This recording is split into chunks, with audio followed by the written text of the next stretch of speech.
दोस्तों ये जो पिक्चर आप लोगों को दिख रही है ये है हरमन कौर की, जिनको रियलिटी में मूंछ एंड दाढ़ी आती हैं। और इनकी मैंने एक इंटरव्यू सुनी थी और मतलब जब स्टार्टिंग में उन्होंने बताया कि लोगों ने मुझे बहुत मजाक बनाया और लोगों ने मजाक बनाने के साथ साथ में फिर उसके बाद में मुझे समझ में आ गया कि ये नेचुरली है, इसमें मैं कुछ नहीं कर सकती। मैंने इस चीज़ को एक्सेप्ट भी किया, पर लेकिन आसान नहीं है एक सोसाइटी में जहाँ पर लड़कों को मूंछ दाढ़ी आती है, लड़की को मूंछ दाढ़ी आए और वो फिर उसका एक्सेप्ट करे और एक ज़िंदगी को जीना स्टार्ट करे।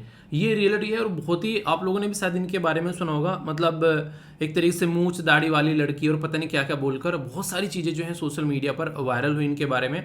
और सोचो जब दुनिया आप लोगों के बारे में बात करे, मजाक करे, उस चीज़ को एक्सेप्ट करना कितना ज़्यादा टफ होता है, तो ये समझ में आता है। और एक है ये सोशल मीडिया का पागलपन। ये लड़की है, ये इंस्टाग्राम पर रील बनाने के लिए अपना जो भी है मतलब एक तरह सोशल मीडिया पर अपने आप को वायरल करने के लिए ये जाती है और दाढ़ी बनवाती है और दाढ़ी बनवा कर आती है। ये पर्टिकुलर जो एक पूरी न्यूज़ है ये एक आप में से एक असली फैमिली मेम्बर ने सेंड की। जब इसके बारे में पढ़ा मैंने तो मुझे बड़ा डिफरेंट मतलब एक तरीके से मैं लगा, मैंने कहा, क्या पागलपन है यार फालतू का। तो यहाँ पर ये दाढ़ी बनवाने के लिए जस्ट इसलिए गई ताकि वीडियो बनाकर उसको वायरल कर सके और ये मनोरंजन कर सके।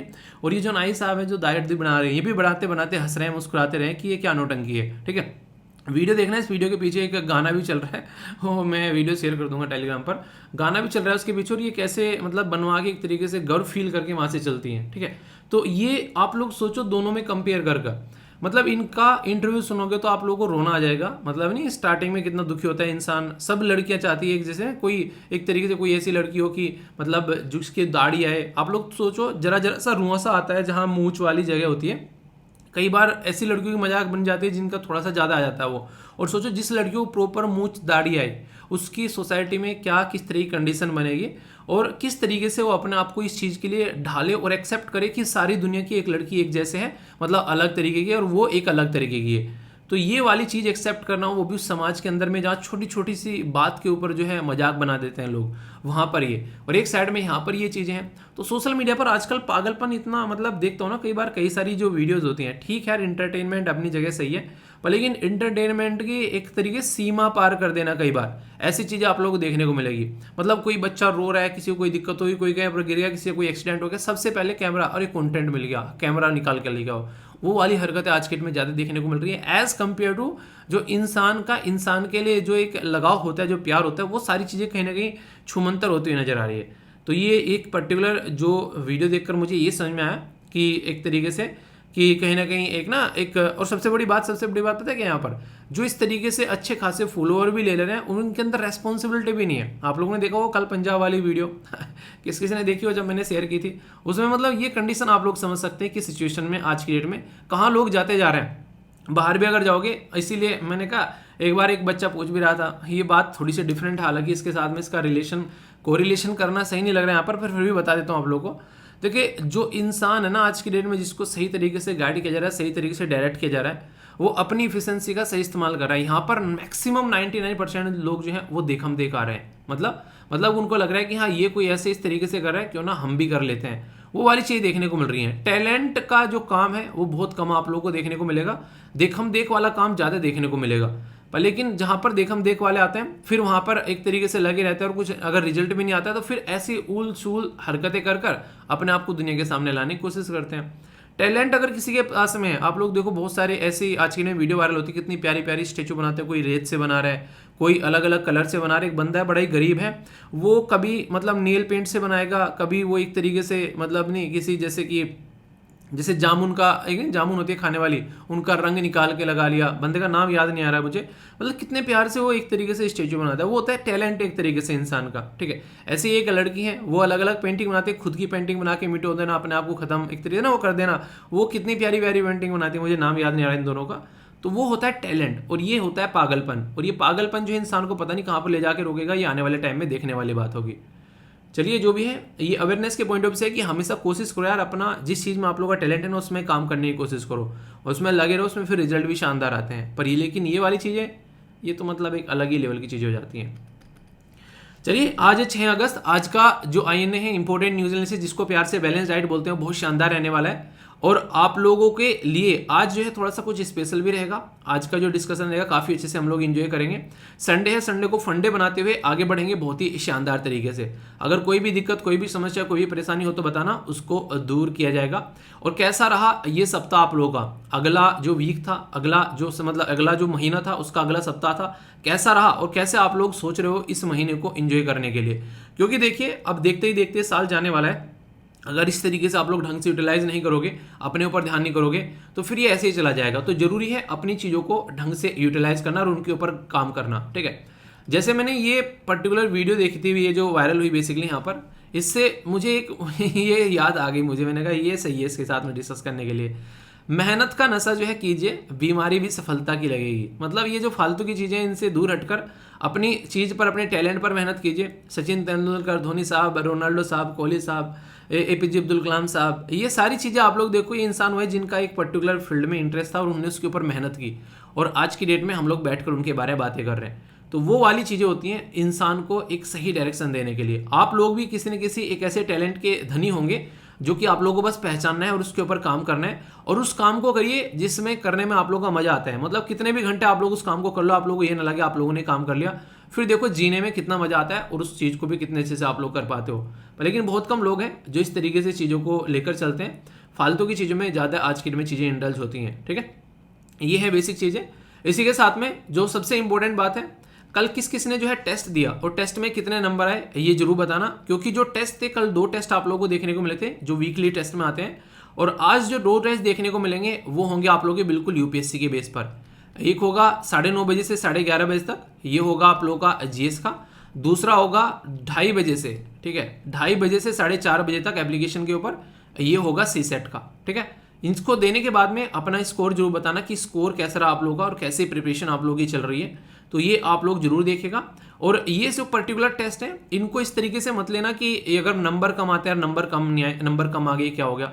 इसको इस तरीके से लेना कि कुछ नया आप लोगों ने सीखा है। अगर मान लीजिए कम नंबर आ रहे हैं तो इसका मतलब है कि आप लोगों ने बहुत कुछ नया आज की डेट में सीखा है। तो पॉजिटिव एप्टीट्यूड के साथ में चलो। अगर कम नंबर आ रहे हैं तो ये मत सोचो कि यार बिल्कुल हमसे कुछ नहीं आता है, क्योंकि जस्ट स्टार्टिंग है। जैसे जैसे चीज़ें आगे बढ़ेंगी आप लोगों को अपने ऊपर कॉन्फिडेंस होता जा रहा है, क्योंकि कोई भी माँ के पीठ से सीख कर नहीं आता है, ये बात आप लोग ध्यान रखना। तो हमेशा चीज़ों को लेकर आगे बढ़ता रहना है, बस रुकना नहीं है, ठीक है। लेक्चर की कंबाइंड पीडीएफ आप लोगों को हिंदी और इंग्लिश दोनों में यहाँ पर टेलीग्राम पर भी मिल जाती है, आप लोगों को एप्लीकेशन पर मिल जाती है। एक रेगुलर 5-7 मेल ऐसे रहते हैं, सर हिंदी में पीडीएफ क्यों नहीं डालते। ये कभी खोलकर तो देखो यार, हिंदी और इंग्लिश दोनों में ये पीडीएफ रहती है, अगर आप लोग इसको खोलकर देखोगे। लेकिन बिना खोले आप लोग वैसे ही बोल देते हैं टेलीग्राम पर, या फिर आप लोग इसको जाकर वहाँ पर देखो, क्या नाम है इसका, जो बेसिकली एप्लीकेशन के ऊपर में, ठीक है। और ये थी वीडियो, कह रहे सर वीडियो डालनी नहीं, बता दिया ऐसे ही। ये भी डाल रखी है, मैंने बोला था कि ये जरूर देखना, आप लोगों को टाइम लगे तो आप लोगों का पढ़ने का मन करने लगेगा। ये भी डाल रखी है, आप लोग ऐसा क्यों लग रहा है कि डाल नहीं रखी है, हटा दिए फिर मैंने, कहीं और किसी और उस पर पहुंच गए क्या, किसी और टेलीग्राम के ऊपर। ये चीज़ें मत करो। और ये है आप लोग का स्लीपीडिया। एक बच्चा कह रहा है सर मज़ा आता है यहाँ पर, मज़ा आएगा यहाँ पर। जो भी चीज़ें आप लोग देखो, कुछ भी जाकर आप लोग सर्च करो यहाँ पर, जो भी आप लोग को पढ़ना है मैक्सिमम चीज़ें मिल जाएगी, और नहीं मिल रही है वो आने वाले टाइम में मिल जाएगी, ठीक है। ये पूरा का पूरा एक टेलीग्राम ग्रुप है जो कि आप लोग इसको जाकर ज्वाइन कर सकते हैं, और ज्वाइन की कोई फीस नहीं है, ठीक है। लाइफ टाइम एक्सेस फ्री है। ये बच्चा कह रहा है कि सर फीस क्या है इसकी, इसकी कोई फीस नहीं है, ठीक है। एंजॉय करो, यहाँ पर जाकर सर्च करो, जो भी पढ़ना है, चलता फिरता आप लोग का विकीपीडिया बन जाएगा ये, ठीक है। तो आने वाले टाइम में, और आज से नहीं है, बहुत पुराना चल रहा है यहाँ पे, पता नहीं कब से चला है, बहुत सारी चीज़ें आप लोगों को यहाँ पर देखने को मिल जाएगी। तो यहाँ पर आने वाले टाइम में और भी चीज़ें अपडेट की जाएंगी, तो दोनों को आप लोग इनको ज्वाइन कर सकते हैं, कोई टेंशन नहीं होगी। अच्छे से चीज़ों को लेकर चलिए, और टेस्ट के लिए जरूर तैयार है ना। उसके लिए थोड़ा सा अपनी चीज़ों को एक तरीके से ना, एक इस तरीके से लेना कि जैसे क्लास में नहीं, आप लोग एग्जाम में बैठ के टेस्ट दे रहे हो, माहौल बनाकर आप लोगों को अपना टेस्ट देना है, ओके। तो all the best all of you. दोस्तों ये आर्टिकल स्टार्ट करने से पहले एक बड़ा ही प्यारा सा, सीधा सा, नुन्नू सा, चुन्नू सा, मुन्नू सा क्वेश्चन है आप लोगों के लिए, जो कि आप लोगों को सोचने के लिए थोड़ा सा मजबूर करेगा। पर लेकिन अगर ढंग से आप लोग दिमाग पर जोर डालोगे तो आंसर दे दोगे, और बहुत तो सही आंसर भी देंगे जहां तक मुझे पता है। हमारे देश के प्राइम मिनिस्टर अगर आप लोगों को बनना है, अगर आप लोगों को इलेक्शन लड़ने हैं, तो उसके लिए कितनी एज होनी चाहिए, क्वेश्चन नंबर 1। क्वेश्चन नंबर 2 है इसी के अंदर में, अगर प्रेसिडेंट बनना है तो कितनी एज होनी चाहिए, अगर चीफ मिनिस्टर बनना है तो कितनी एज होनी चाहिए, और अगर आप लोगों को प्रधान, गांव का प्रधान बनना है तो उसके लिए कितनी एज होनी चाहिए। इन क्वेश्चन का आंसर जो है मुझे आप लोगों से चाहिए। अभी ये क्यों आप लोगों से डिस्कस कर रहा हूँ, आप लोगों को पता है कि आज की डेट में अगर आप लोगों को वोट डालनी है तो आप लोगों की एज कितनी होनी चाहिए? ये तो नहीं डाउट किसी को कि ऐसा भी है कि ये भी नहीं पता फिर तो ठीक है, फिर तो गड़बड़ घोटाला है भाई। ठीक है, 18 साल या फिर उससे ऊपर अगर आप लोगों की एज हो गई है तो आप लोग जो है वोट डाल सकते हो। तो यहाँ पर वोटिंग अधिकार आप लोगों को मिल जाता है। पर लेकिन यहाँ पर अभी ये न्यूज़ क्या है? न्यूज़ ये है कि हाउस के एक पैनल ने ये रिकमेंड किया है कि लोअर कर दो एज, असेंबली में अगर किसी को कॉन्टेस्ट करना है उसकी एज 18 कर दो। और इसके ऊपर पूरा जो है घमासान आर्टिकल पे आर्टिकल छाप दिए गए उठाकर, क्योंकि ये मुद्दा ही ऐसा है, ये आसान नहीं है। आगे नहीं कहते कि मौत का दरिया है, तैर कर जाना है, पर लेकिन ये एक ऐसा रास्ता खोजने की कोशिश की जा रही है। आज की डेट में अगर आप लोगों को प्राइम मिनिस्टर ऑफ इंडिया बनना है तो आप लोगों की जो एज होनी चाहिए वो 25 होनी चाहिए। ये सेम पैटर्न आप लोगों को देखने को मिलेगा। अगर आप लोगों को चीफ मिनिस्टर बनना है तो आप लोगों की एज जो होनी चाहिए वो मिनिमम 25 साल होनी चाहिए। 25 साल एक डिसेंट एज है, यानी कि अगर आप लोग आज की डेट में IAS ऑफिसर बनना है तो आप लोगों की एज जो है वो मिनिमम 21 साल होना चाहिए। यानी कि एक डिस्ट्रिक्ट संभालने के लिए आपकी एज जो है वो 21 साल है। इवन पहले हमारे देश के अंदर में आप लोगों को पता ही है कि 18 साल थी जो अभी रखी गई है एज, पहले ये 21 साल ही हुआ करती थी। यानी कि वोटिंग डालने की भी एज जो थी वो 21 साल हुआ करती थी। अभी हमारी जो एज है उसको घटाकर 18 साल कर दिया गया है। पर लेकिन आज की डेट में भी अगर आप लोग यहाँ पर देखोगे, जो इंपॉर्टेंट बात है सोचने वाली, वो यहाँ पर ये है कि 25 साल एज रखी गई यहाँ पर अगर देश के प्राइम मिनिस्टर बनना है। और यहाँ पर सबसे बड़ी बात क्या निकल कर आ रही है, यहाँ पर अभी बोला जा रहा है कि हम लोगों को इस एज को घटाकर 18 साल कर देना चाहिए। क्यों? अगर देश का मेंबर ऑफ पार्लियामेंट, जिसको हिंदी में आप लोग सांसद बोलते हो, वो जो सांसद होता है उसकी एज आप लोगों को पता है कि जब आप लोगों को सांसद बनना है तो यहाँ पर 25 साल उसकी एज होनी चाहिए। और 25 साल की एज में जब सांसद बन जाएंगे तो आप लोग प्राइम मिनिस्टर और चीफ मिनिस्टर भी बन जाएंगे। पर लेकिन सबसे इंपॉर्टेंट बात जो सोचने वाली यहाँ पर ये है कि 18 साल इसको करने की बात की जा रही है। तो ये एक तरीके से गड़बड़ घोटाले वाली कैटेगरी में आ रहा है। यानी कि 18 साल, 21 साल आप लोगों को IAS बनने की एज रखी गई है, उससे भी पहले 18 साल आप लोग अगर चाहो तो आप लोग क्या बन जाएंगे, IAS के भी सर पे जाके बैठ जाएंगे। ठीक है, फिर लोग क्या कहेंगे, भाई UPSC की तैयारी नहीं करते, सीधे इलेक्शन लड़ने हैं, है कि नहीं UPSC तो 3 साल बाद में बनेंगे जाके, तो यहाँ पर 18 साल है। ये पर्टिकुलर मुद्दा बोला क्यों जा रहा है, क्यों कॉन्फिडेंस आ रहा है कि हाँ बहुत सही चीज बोल दी भाई साहब। वो नहीं बसी का आप लोगों ने सुना होगा कि हम लोगों ने एक बार सोचा कि वाटर कूलर जो है उसको खींच के लेकर आना है। उस टाइम पर लग रहा था बहुत बढ़िया विचार है। तो आखिर ये बढ़िया विचार क्यों लग रहा था? क्योंकि उस टाइम पर सोचने का दायरा ही इतना था। अभी यहाँ पर इनको ये बढ़िया विचार क्यों लग रहा है कि हाँ ऐसा कुछ किया जा सकता है? क्योंकि ऑलरेडी कनाडा, UK, ऑस्ट्रेलिया, यहाँ पर ऐसा प्रोविजन है कि 18 साल जो है यहाँ पर अपना नेशनल इलेक्शन में कॉन्टेस्ट किया जा सकता है, यानी कि पार्टिसिपेट कर सकते हैं। पर लेकिन हमारे इलेक्शन कमीशन ऑफ इंडिया ने इसको अपोज किया।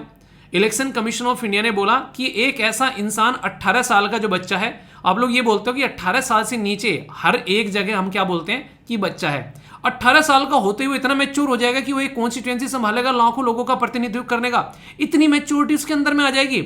मतलब IAS बनने के लिए भी आप लोग इसको बोल रहे हैं कि 21 साल एज रखो।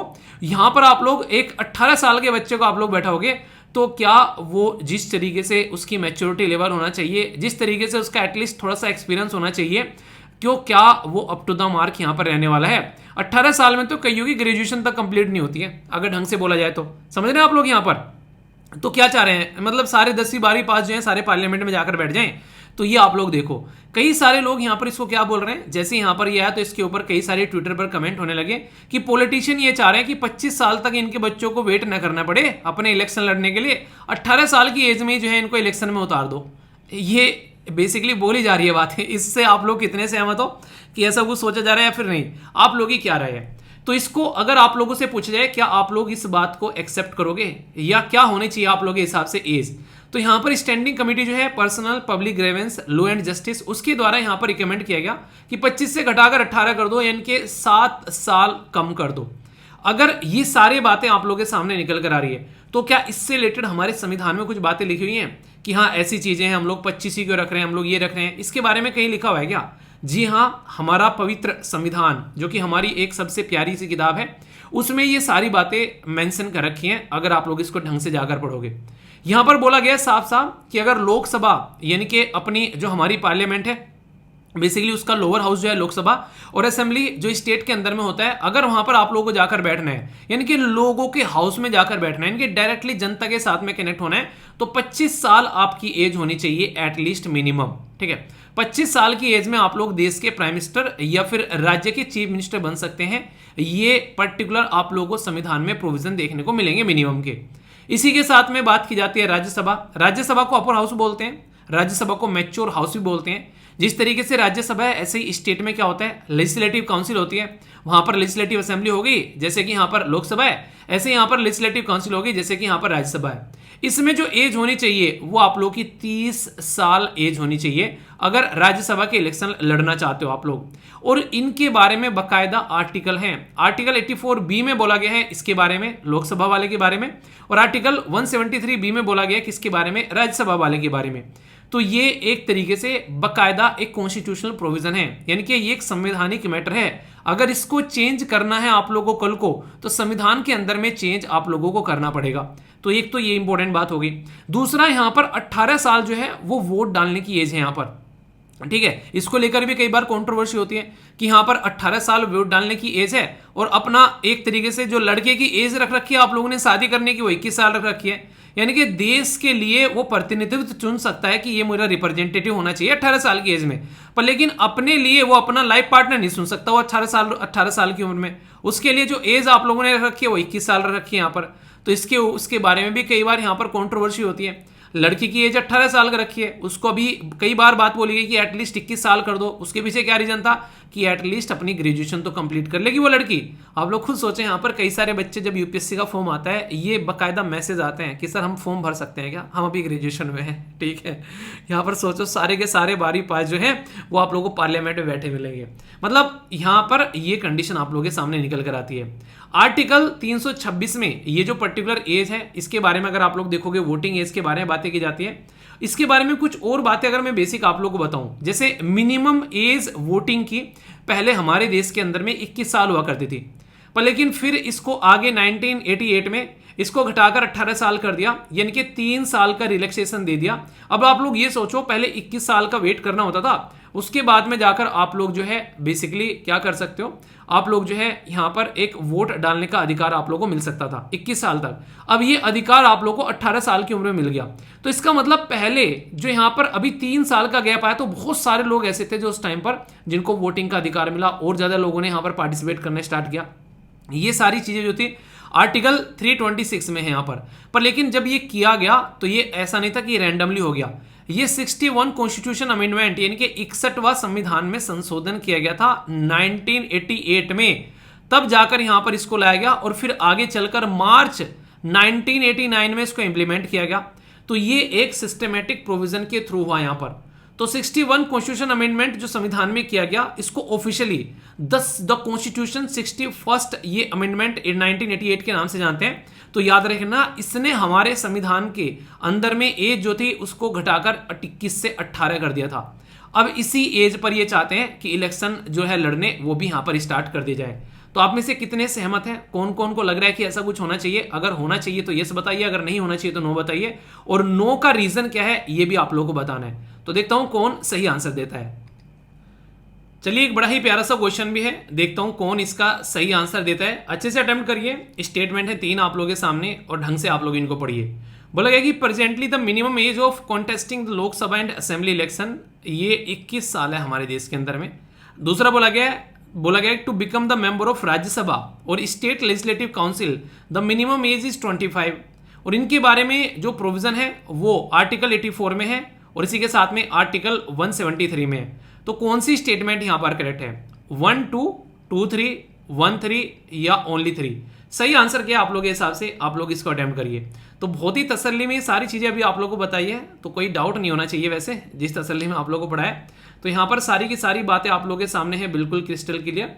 तो क्या है यहाँ पर आंसर तीसरा है यहाँ पर सही, क्योंकि यहाँ पर प्रेजेंटली एज जो है यहाँ पर लोकसभा के बारे में वो 25 है, तो यहाँ पर वहाँ 30 है, ना कि जो यहाँ पर क्वेश्चन में बताई गई है कि 21 है और 25 है। तो कंफ्यूजन नहीं होना चाहिए। और जो क्वेश्चन स्टार्टिंग में पूछा उसका आंसर जरूर बताना।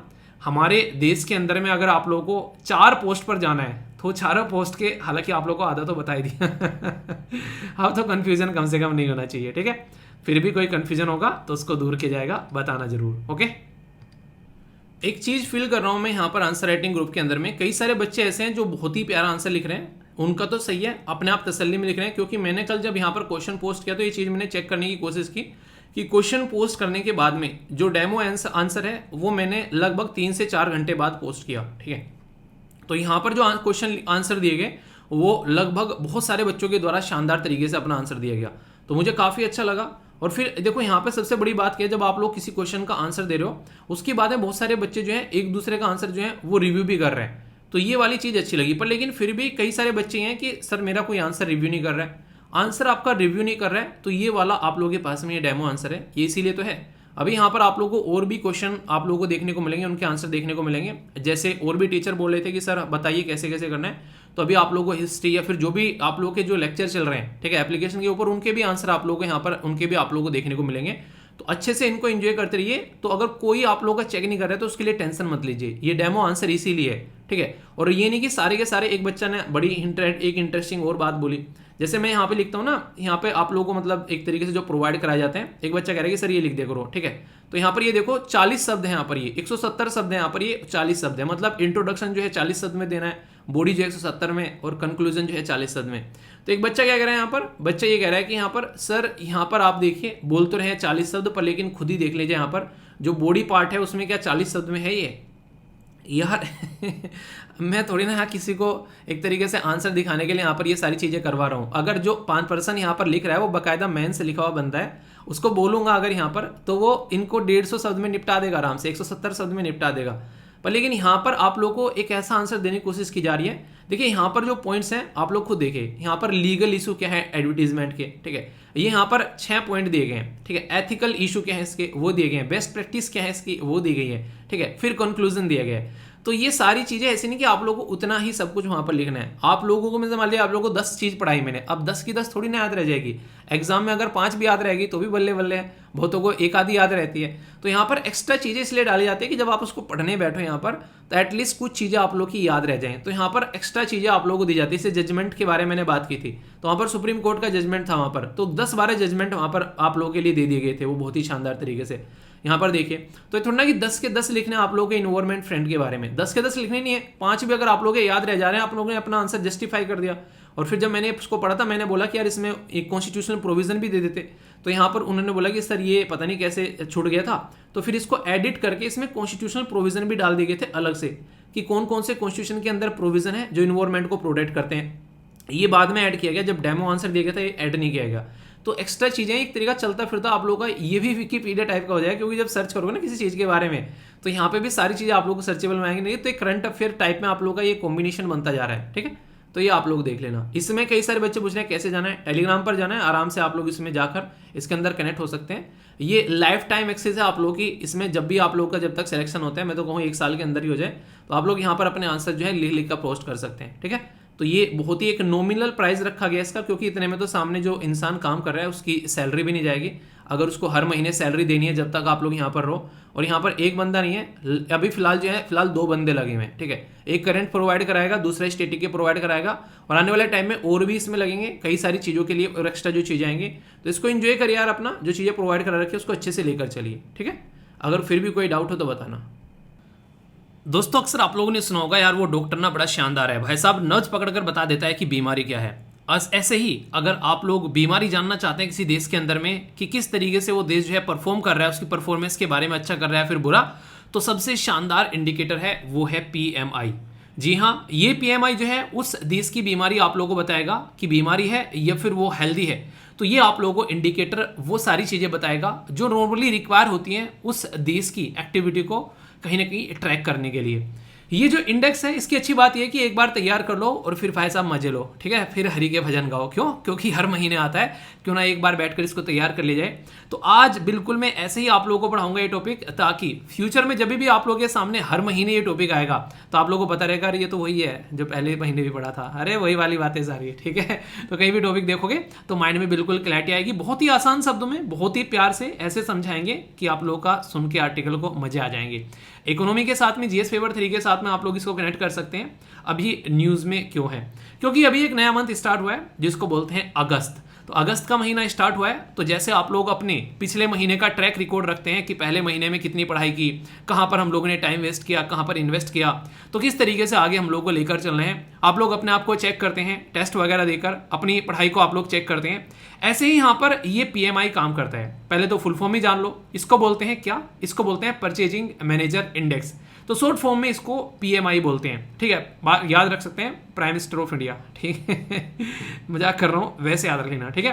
तो यहां पर अभी क्यों न्यूज में है ये, इसलिए न्यूज में है क्योंकि 13 साल में अब तक का सबसे हाईएस्ट पीएमआई जो है वो जुलाई के महीने में देखने को मिला। तो भंगड़ा करने वाली बात है क्या? जी हाँ, बिल्कुल भंगड़ा करने वाली बात है इकोनॉमी के लिए। और जब किसी पर्टिकुलर इकोनॉमी का पीएमआई अच्छा होता है, एक्सपेंड हो रहा होता है, तो ये उसके लिए काफ़ी अच्छी बात है। सबसे लोवेस्ट देखने को मिला था जून के महीने में, तो जून का जो महीना था उसमें सबसे लो गया था, अभी यहाँ पर हाईएस्ट हो गया।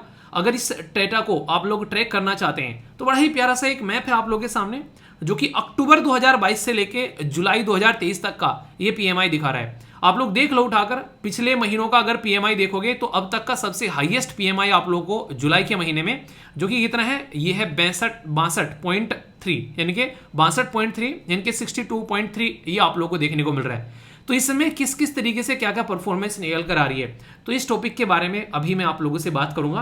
पर यहाँ पर अभी आप लोगों को ये याद रखना है कि यहाँ पर सर्विस सेक्टर ने काफी अच्छा परफॉर्म किया है, जिसकी वजह से यहाँ पर चीजें आप लोगों को देखने को मिल रही हैं, और दूसरे सेक्टर भी अच्छा कर रहे हैं। तो हाईलाइट सेक्टर जो है वो कहीं ना कहीं एक तरीके से जो इकोनॉमी को लेकर चलते हैं, दो मुद्दे सबसे ज्यादा फोकस किए जाते हैं, एक तो है मैन्युफैक्चरिंग और दूसरा है वो है सर्विस सेक्टर। आप लोग एक बात देखो यहाँ पर, अगर आप लोग किसी किसान के घर में हो तो किसान एक अपने आप संपूर्ण इंसान कब कहलाएगा, संपूर्ण किसान कब कहलाएगा, तो उसके लिए आप लोग क्या बोल सकते हो, उसके लिए बोल सकते हो कि यार एक इंसान ना अपने खेतों में गन्ना उगाता है, वहां से चीनी लेकर आता है, अपने खेतों में आलू टमाटर उगाता है, वहां से अपने लिए सब्जी लेकर आता है, अपने घर में भैंस बांध रखी है, वहां से दूध लेकर आता है, उसी से जो है मक्खन निकल के आ जाता है, उनके लिए चारा जो है वो अपने खेतों से ही आ जाता है। इस तरीके से किसान जो है वो किसी के ऊपर डिपेंडेंट ही नहीं है। पर लेकिन ये चीज़ें पॉसिबल नहीं है, कोई चीज़ तो ऐसी होगी ना जो बाहर से लेकर आएगा, खेतों में डालने की जो बेसिकली दवाइयाँ हैं वो बाहर से लेकर आएगा। अब आप लोग बोलो कि सर अब तो अपने खेतों में अपने जो जानवर हैं उनका जो डांगर ढोर है उनका जो है गोबर वगैरह यूज़ कर लेगा, पर लेकिन फिर भी कई सारी चीज़ें आप लोग को ऐसी देखने को मिलेगी कि बाहर से किसी न किसी चीज़ के ऊपर डिपेंडेंसी रखनी पड़ेगी। पर लेकिन सबसे अच्छी बात क्या होती है, वो डिपेंडेंसी जितनी भी कम होगी उतना ही ज़्यादा उस किसान के लिए, और ऐसे इतना ही ज़्यादा हमारे देश के लिए भी अच्छा होगा।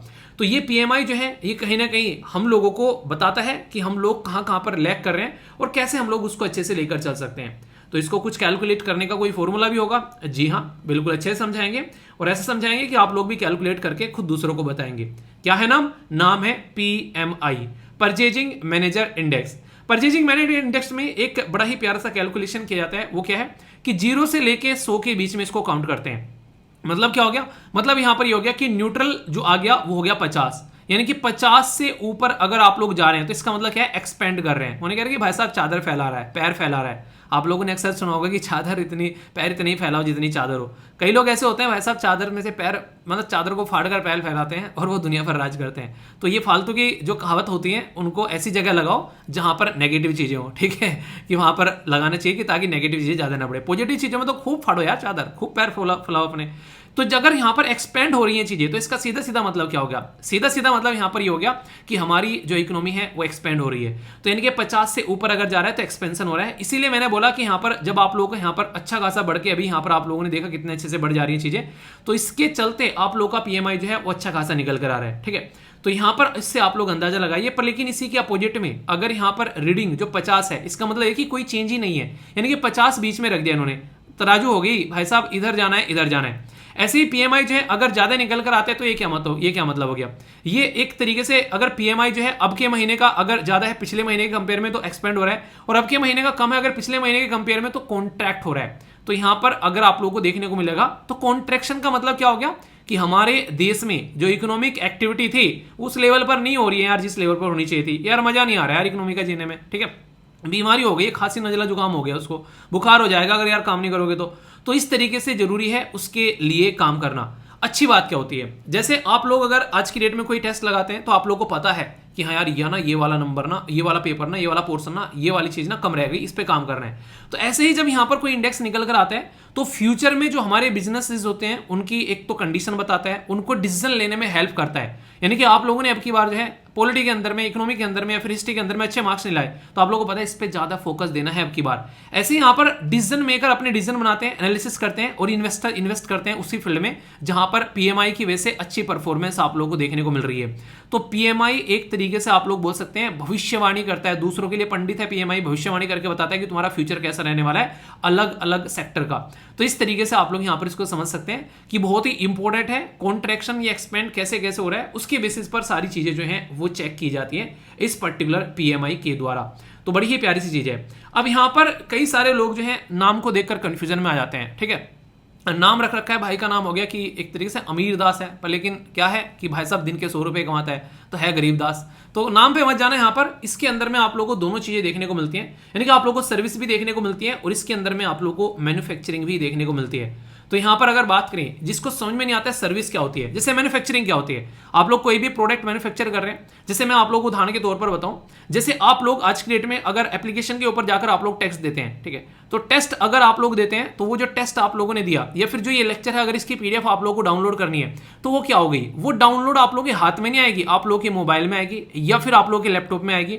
वो आप लोग जो है उसको हाथ में नहीं लोगे जब तक कि आप लोग को उसका प्रिंट आउट न निकाल लो। तो ये एक तरीके से सर्विस हो गई। डॉक्टर के पास में जा रहे हैं, वो आप लोग क्या करता है, वो आप लोगों को चेकअप करता है। वकील के पास में जा रहे हैं, आप लोगों को क्या करता है, आप लोगों को सर्विस प्रोवाइड कराता है। टीचर के पास में आ रहे हैं, वो आप लोगों को एजुकेशन प्रोवाइड करा रहे हैं। तो ये सर्विसेज हैं सारी की सारी, ठीक है। मेडिकल, इंटरटेनमेंट, मूवी देखकर जा रहे हैं, मूवी देखने जाते हो तो क्या लेकर आते हो, टिकट लेकर आते हो ना बस, या मूवी में से निकाल के लेकर आते हो क्या राजपाल यादव का आज तो घर चल भाई साहब, कंधे पे हाथ रखकर उसके ठीक है, या फिर कोई पर्टिकुलर हीरो उसको पकड़ के ले आए, अरे आज ना मूवी में घूम रहा था उसको पकड़ लिया वहां से, ऐसा नहीं होता, ठीक है।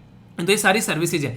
तो सर्विसेज जो हैं वो बेसिकली एक तरीके से आप लोग बोल सकते हो कि वो क्वालिटी के ऊपर डिपेंड करती है, इंसान की स्किल के ऊपर डिपेंड करती है कि जैसी स्किल होगी उतनी ही शानदार आप लोगों को सर्विसेज देखने को मिलेगी। तो सर्विसेज अगर बढ़ रही है तो इससे काफी सारे फायदे आप लोगों को देखने को मिलेंगे। वही बातें यहां पर बताई गई है कि बांग्लादेश, नेपाल, श्रीलंका और यूएई इमर्ज हुए हैं की source of growth for India service sector, यानी कि हमारे सर्विस सेक्टर के लिए यहां पर एक काफी बड़ा ग्रोथ देखने को मिला इन देशों से। इसीलिए हमारा मैन्युफैक्चरिंग इंडेक्स जो है वो छाते फाड़कर बाहर निकल गया कि भाई साहब हमें अब आ जाओ हमारे सामने। तो ये आप लोग यहां से अंडरस्टैंड कर सकते हैं। तो मैन्युफैक्चरिंग और सर्विसेज दोनों को काउंट करता है। तो इससे क्या फायदा होता है, इससे फायदा होता है कि पूरे इकोनॉमी को ढंग से साथ में लेकर चलता है। अब कुछ इंपॉर्टेंट बातें, 5 इंडिकेटर हैं जिसके बेस पर ये चीजें डिसाइड करते हैं। कुछ तो होगा ना कि कहां से भाई साहब हमने बोल तो दिया 50 से लेके प्लस और -50 में चलेंगे यहां पर ऊपर नीचे, पर लेकिन ये डिसाइड कैसे करेगा कि भाई साहब ये ऊपर जाना है कि नीचे जाना है। तो यहां पर ऊपर नीचे का काम जो है ये 5 इंडिकेटर करेंगे, इनके बेसिस पर आप लोग ऊपर नीचे जाओगे। पहला इंडिकेटर क्या बोलता है, ये बोलता है कि इन्वायरमेंट कैसा है। भाई साहब आप लोगों ने फैक्ट्री तो लगा ली पर बर्बादी वाले लगा ली, सारी कोयले के ऊपर चल रही है, ठीक है। तो आप लोगों को एक तरीके से जो यहां पर इंप्लॉयमेंट, जो इन्वायरमेंट है, एक सेकंड मैं कुछ और बोल गया। यहां पर बात की जा रही है इंप्लॉयमेंट इन्वायरमेंट की, मतलब एक तरीके से उसको भी आप लोग काउंट कर सकते हो, पर उसको अदर तरीके से काउंट करोगे। यहां पर उसका काउंट में इसमें कोई उसका बेसिकली इंडिकेटर नहीं है। यह है यहां पर इंप्लॉयमेंट इन्वायरमेंट की, यानी कि देश के अंदर में इंप्लॉयमेंट कैसा जनरेट हो रहा है। जैसे आप लोगों को याद होगा मैंने अनएम्प्लॉयमेंट के बारे में बताया था आप लोगों को, 6 तरीके के मैंने आप लोगों को अनएम्प्लॉयमेंट बताए थे। 6 थे कि 7 थे, बताइए जरा कौन कौन से थे, उनमें से 2 के नाम एटलीस्ट आप लोग ले दीजिए। सीजनल थे, टेक्नोलॉजिकल थे, या फिर कई तरीके के बताए थे ना कि डिस्गाइज्ड अनएम्प्लॉयमेंट। तो वो सारी चीजें आप लोग देखते हैं। तो जितना ज्यादा एम्प्लॉयमेंट होगा जनरेट, तो इसका मतलब है कि देश अच्छे से परफॉर्म कर रहा है। अगर मान लीजिए आज की डेट में आप लोग किसी दुकानदार के पास में गए और आप लोगों को बोला टमाटर दे दो भाई, दुकानदार बोला कि टमाटर नहीं है भाई साहब, ठीक है सोने के भाव बिक रहे हैं, तो क्या हुआ वहां पर एक तरीके से खत्म हो गए वहां पर। अब नए ऑर्डर आए जा रहे हैं और टमाटर जो है अगर आप लोग ला लाकर उनको दे रहे हो, तो इससे क्या हो गया, इससे हो गया कि कहीं ना कहीं मार्केट में डिमांड और सप्लाई की बात चल रही है। तो जब जब डिमांड की बात होती है तो सप्लाई की जाती है, और जब जब सप्लाई की जाती है तो कहीं से वो बनकर आता है। मान लीजिए आप लोग मार्केट में गए मोबाइल खरीदने, कहीं से बनकर आया होगा ना, किसी ने बनाया होगा, किसी कंपनी ने, किसी मजदूर ने बनाया होगा, उसको उसका पैसा मिलेगा। तो ये इसके ऊपर डिपेंड करता है कि नए ऑर्डर कितने आ रहे हैं वो देखने को मिलेगा, ठीक है। इन्वेंट्री लेवल कितना है, कितना यहां पर बेसिकली अपने पास में इकट्ठा करके रखे हुए चीजों को जो उनको बेचना है, प्रोडक्शन कैसे हो रहा है और सप्लाई की डिलीवरी कैसे हो रही है। ये इन सब चीजों का बैलेंस निकाल के यहां पर ये PMI जो है वो तैयार किया जाता है। इनको नापा कैसे जाता है, न्यू ऑर्डर में 30% लेते हैं, आउटपुट में 25% लेते हैं, एम्प्लॉयमेंट जनरेशन को 20% लेते हैं, सप्लाई और डिलीवरी क्या किस तरीके चल रही है उसके 15%, और स्टॉक जो परचेज है बेसिकली जो नहीं इन्वेंट्री के बारे में बात की थी, ये सारी चीजें, तो टोटल मिलाकर इसको यहां पर 100% में रखा गया है और इसी के बेस पर यहां पर ये इंडिकेटर तैयार करके आप लोगों के सामने रख दिया जाता है। तो परचेजिंग मैनेजर इंडेक्स के बारे में जो जो बातें मैंने बताई वो बिल्कुल बड़ी ही क्लियर कट थी, कोई उसको लेकर आप लोगों के माइंड में दिक्कत नहीं होनी चाहिए। तो अब आप लोगों के सामने ये पीएमआई आ गया। अब ये पीएमआई बताएगा कि देश की अर्थव्यवस्था कैसी चल रही है भाई साहब। तो बताया मैंने कि दोनों के लिए काम करता है, परचेजिंग बेसिकली पीएमआई ये मैन्युफैक्चरिंग और सर्विस दोनों के लिए काम करता है। इसको प्रस्तुत करने वाला कौन है, ये सारी कैलकुलेशन जमा घटा गुणा भाग कौन करता है, IHS करता है। तो IHS मार्केट यहां पर ये पर्टिकुलर एक बेसिकली आप लोग बोल सकते हैं एंटिटी है जो काम करती है, और ये एंटिटी जो है यहां पर एक कंपनी है बेसिकली जो यहां पर बताती है कैसे कैसे चीजें चल रही हैं, और ये लगभग 400 जो मैन्युफैक्चरर हैं उनसे बेसिकली इंडिकेटर उठाकर यहां पर सामने रखती है और उसके बेस पर अपना डेटा तैयार करती है, और वो भी हर महीने। तो लंदन बेस यहां पर ये एक ऐसी कंपनी है जो रेगुलर ये काम करती है। आप रेगुलर करंट अफेयर पढ़ो ना पढ़ो, आप रेगुलर टेस्ट लगाओ ना लगाओ, आप रेगुलर आंसर राइटिंग करो ना करो, ठीक है भाई साहब, ये अपना काम करते रहते हैं। ओके, तो इसलिए जो इंसान अपनी जिंदगी में डिसिप्लिन लेकर आ जाता है, ये समझो उस इंसान को कोई इस दुनिया में मार नहीं सकता, एक तरीके से उसको किसी तरीके से नीचे नहीं पहुंचा सकता। वो इंसान हमेशा प्रोग्रेस करता हुआ नजर आएगा। डिसिप्लिन इतनी खतरनाक चीज है ना, जिस इंसान को इसका नशा हो गया ना वैसा वो इंसान कभी एक तरीके से आप लोग ये बोल सकते हैं कि उसको फालतू की चीजों से हमेशा दूर रहना पसंद हो जाएगा, टाइम कभी वेस्ट नहीं करेगा, जहां पर जरूरी है वहां पर इंटरटेनमेंट भी करेगा और जहां पर जरूरी है वहां पर हमेशा काम करेगा। तो आप लोग देखो किस तरीके से इसको एंजॉय करना है। आई होप कि आप लोगों ने आर्टिकल को ढंग से एंजॉय किया होगा, पर लेकिन मैं कैसे मान लूं कि ढंग से एंजॉय किया है, ऐसे नहीं मानने के। तो बड़े ही प्यारे प्यारे से क्वेश्चन है यार, इनको आप लोग अटेम्प्ट करो और उसके बाद में पता चलेगा कि कितने अच्छे से आप लोगों ने सुना है। पहले बात की जा रही है पीएमआई के बारे में, परचेजिंग मैनेजर इंडेक्स के बारे में। बोला गया कि ये हर मंथ जो है प्रस्तुत किया जाता है, ठीक है, हर मंथ आप लोगों को यहां पर देखने को मिलते हैं। और यहां पर अगर प्रीवियस के कंपेयर में यहां पर रिप्रेजेंट किया जाता है, अगर कम हो रहा है तो कॉन्ट्रैक्ट हो रहा है, और अपोजिट अभी मैंने आप लोगों को समझाया। IHS जो कि यहां पर में एक पर्टिकुलर एक एंटिटी है जो कि यूएसए में बेस है, वो यहां पर इसको तैयार करती है। लगभग 400 मैन्युफैक्चरिंग बेस्ड कंपनी जो है उनसे डेटा उठाकर यहां पर, और एक तरीके से ये सारा डेटा इकट्ठा किया जाता है इसके द्वारा कि क्या कंट्रीब्यूशन है उनका जीडीपी के अंदर में। इंडेक्स जो है यहां पर ये इकोनॉमिक ट्रेंड बताता है मैन्युफैक्चरिंग और सर्विस सेक्टर के अंदर में, ये बोला गया है। अब करेक्ट स्टेटमेंट बता दो। ए में बोला है 1 2, बी में बोला गया 2 3, सी बोला गया 1 3, डी में बोला गया all of the above. Attempt करो, आंसर दो, तब तक दूसरा क्वेश्चन प्रोज देते हैं आप लोगों के सामने। दूसरा क्वेश्चन भी इसी के सामने है। बोला गया कि प्रोवाइड करता है information about current and future business condition, ये बोला गया, और डिसीजन मेकर को हेल्प करता है। इंडेक्स जो डिटरमाइन करता है कि वेदर द मार्केट कंडीशन जो है वो परचेजिंग मैनेजर जो है यहाँ पर उनके हिसाब से कॉन्ट्रैक्ट हो रही है किस तरीके से या फिर सेम रह रही है, तो उसके बेस पर यहाँ पर ये एनालिसिस करते हैं, ठीक है। कौन सी स्टेटमेंट इनकरेक्ट है, ओनली 1, ओनली 2, बोथ या फिर नन। जो सही आंसर देगा वही इस आर्टिकल का बादशाह कहलाएगा, यानी कि उसने उसको ढंग से सुना है, ठीक है, और मेरी इज्जत बचा कर ले जाएगा, वरना ऐसा लगेगा मैंने पढ़ाया आप लोगों को समझ में नहीं आया अगर आंसर सही नहीं दिया। तो बताओ दोनों क्वेश्चन का आंसर क्या है। पहले क्वेश्चन का आंसर तो बड़ी आसानी से, बड़ा ही सिंपल सा है, कोई ज़्यादा तामझाम नहीं है, यूएस से लिख दिया है, पर लेकिन बोला क्या था, वे बेसिकली यहाँ पर बोला था कि ये लंदन मतलब यूके, लंदन देखा और देखा जापान, ठीक है, सबसे प्यारा अपना हिंदुस्तान। तो आंसर क्या हो गया, आंसर यहाँ पर सी हो गया, ठीक है। तो इसी के साथ में सेकंड क्वेश्चन है। सेकंड क्वेश्चन में मार मत खाइएगा भाई साहब, सेकंड क्वेश्चन आप लोग बोलोगे वाओ ये तो भी पढ़ा है भाई साहब, बिल्कुल सही तरीके से, मतलब घोट घोट कर पढ़ाया था सर ने, क्या है आंसर, तो इसका बिल्कुल सी होगा, पर लेकिन यहीं पर ही सी निकल जाएगी। आंसर क्या है, इनकरेक्ट पूछा गया, तो इनकरेक्ट का मतलब डी हो गया। तो क्या आप लोगों ने सुना है कि आंसर दे रहे हैं उनमें बैलेंस बनाना बहुत जरूरी है भैया, तो इसलिए आंसर में अच्छे से पढ़कर ही आंसर देने का क्वेश्चन का, ठीक है। और एग्जाम में तो आप लोगों को पता है आधा प्रेशर वैसे ही रहता है, तो प्रेशर जो है इधर नहीं निकालने का, प्रेशर प्रैक्टिस में निकालिए, अच्छे से पसीने बहाइए और फिर देखिए अच्छे से आप लोग इसको एंजॉय करोगे और फिर अच्छे से मार्क्स आते हुए नजर आएंगे। कैसा लगा ये पर्टिकुलर टॉपिक का डिस्कशन, कोई भी दिक्कत, कोई भी समस्या, कोई भी परेशानी हो तो बताना, उसको दूर किया जाएगा। बाकी फीडबैक दे देना, लाइक या फिर डिसलाइक कर, ठीक है, इतना तो आपको बनता है ना, प्यार दिखा दिया करो अपना कि पसंद आ रही है चीज़ें, नहीं आ रही है तो तुरंत डिसलाइक ठोक दिया करो, ठीक है। तो कैसा लगा बताना जरूर, डाउट हो तो पूछ लेना, ओके। दोस्तों सरकार ने ठान लिया है कि देश को एक ऐसे मुकाम पर ले जाकर छोड़ेगी ताकि दूसरों के ऊपर डिपेंडेंसी जो है वो ना के बराबर हो जाए। इसी के लिए यहाँ पर सेल्फ रिलायंट इंडिया ये फंड आप लोगों को यहाँ पर देखने को मिलेगा, जिसका नाम रखा गया यहाँ पर श्री फंड। श्री फंड मतलब सेल्फ रिलायंट इंडिया फंड, यानी कि किसी और के ऊपर डिपेंडेंसी न रहे, अपने ही आप से सारी चीजें जो हैं वो हम लोग कर पाए। ये है बेसिकली एक सरकार का इनिशिएटिव है। तो सबसे पहले तो इंपॉर्टेंस यहाँ पर ये समझेंगे आखिर ये फंड जो है वो लॉन्च क्यों किया गया है। इस फंड को लॉन्च करने से किसको जो है फायदा होने वाला है, किसको जो है प्रॉफिट होने वाला है। ये फंड बेसिकली निकल कर आएगा कहां से, यानी कि इन्वेस्टमेंट कौन करेगा इसको, और ये रिसेंटली अभी न्यूज में क्या है, क्या अभी लॉन्च किया गया या फिर पुराना है। तो सारी बातें आपको यहां पर बताते हुए चलूंगा, जिससे कि आप लोग के माइंड में बिल्कुल कोई भी कंफ्यूजन न रहे। सबसे पहले तो ये ministry of state for micro small and medium enterprise, यानी कि जो सूक्ष्म लघु और मध्यम उद्योग होते हैं उनका जो मंत्रालय है, उसने यहाँ पर सेल्फ रिलायंट फंड से रिलेटेड यहाँ पर लोकसभा के अंदर में बात की, जिसकी वजह से यहाँ पर ये न्यूज में आ गया है। इसके बारे में बहुत सारी बेसिक इंफॉर्मेशन मैं आप लोगों को बताने वाला हूँ, जो कि आप लोगों को ध्यान से सुनिए, क्योंकि क्वेश्चन ऐसा है कि न्यूज में आ सकता है। क्योंकि जब भी देश में कुछ ऐसी चीजों के बारे में बात की जाती है, जैसे देश की अर्थव्यवस्था और वो सब चीजों के बारे में यहाँ पर उससे जो पॉजिटिव इंपैक्ट पड़ता है, तो कई बार ऐसे क्वेश्चन आप लोगों से डायरेक्ट पूछे जाते हैं। तो बहुत ही बेसिक सी चीजें मैं आप लोगों को बताता हुआ चलूंगा, जिसके बारे में आप लोगों को ध्यान से सुनना है। कल को अगर क्वेश्चन बने तो कंफ्यूजन आप लोगों को इसके बारे में नहीं होना चाहिए, क्योंकि डायरेक्ट सबसे पहले तो क्वेश्चन ये बन जाएगा कि ये जो फंड यहाँ पर लाया गया है, ये फंड कब लॉन्च किया गया था। तो याद रखना, ये जो फंड था सबसे पहले लॉन्च किया गया था 2021 में। 2021 में फंड लॉन्च किया गया, और ये एक तरह का ऑल्टरनेटिव इन्वेस्टमेंट फंड यहाँ पर देखा गया, यानी कि ऑल्टरनेटिव इन्वेस्टमेंट फंड के तौर पर इसको रजिस्टर किया गया सेबी के अंदर में। सेबी मतलब security and exchange board of India. तो सेबी के अंदर में इसको रजिस्टर किया गया। और इंटरेस्टिंग चीज क्या है, सरकार बड़ी शानपंती खेल रही है यहाँ पर। मतलब टोटल फंड बोला गया कि 50,000 करोड़ का ये फंड रहने वाला है, पर इस 50,000 करोड़ के फंड में जो 10,000 करोड़ जो है वो सरकार ने बोला अपन से देगा, पर लेकिन बाकी का जो बचा हुआ है 40,000 करोड़, ये कौन देगा, ये प्राइवेट की पॉकेट से निकाला जाएगा। तो यहां पर इसका फायदा और नुकसान क्या हो गया, देखिए फायदा तो यहां पर सरकार को ये हो गया बेसिकली एक तरीके से कि यहां पर जो भी पैसा जा रहा है वो सरकार की पॉकेट से नहीं जा रहा है, सरकार की पॉकेट से यहां पर 1/5 पैसा जा रहा है।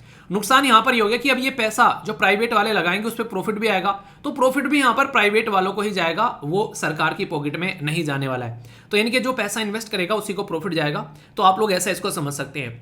इसमें सबसे बड़ी बात क्या है, यहाँ पर जब कोई यहाँ पर मिलकर काम करते हैं तो इसके लिए एक पर्टिकुलर एक सिस्टम तैयार किया जाता है। तो इसके लिए भी यहाँ पर एक सिस्टम तैयार किया गया, उसको बोला गया स्पेशल पर्पज व्हीकल बोलते हैं उसको। ये पहले भी आप लोगों को बताया कि जब गवर्नमेंट मिलकर काम करती है प्राइवेट वालों के साथ में, तो स्पेशल पर्पज व्हीकल बनाया जाता है। और यहाँ पर जो स्पेशल पर्पज व्हीकल है वो है NSIC venture capital fund limited.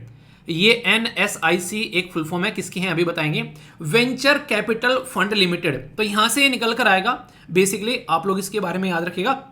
और NSIC क्या है, NSIC यहां पर ये है नेशनल स्मॉल इंडस्ट्री कॉर्पोरेशन, एक मिनी रत्ना है देश के अंदर में, यानी कि ये एक सरकारी कंपनी है, एक मिनी रत्ना कंपनी देश के अंदर में आप लोगों को देखने को मिलेगी। तो ये जो है यहाँ पर ये जो पर्टिकुलर वेंचर बनाया गया है, ये इसकी सब्सिडी बनाई गई है अलग से कि हाँ इसी की एक पर्टिकुलर ब्रांच हो गई।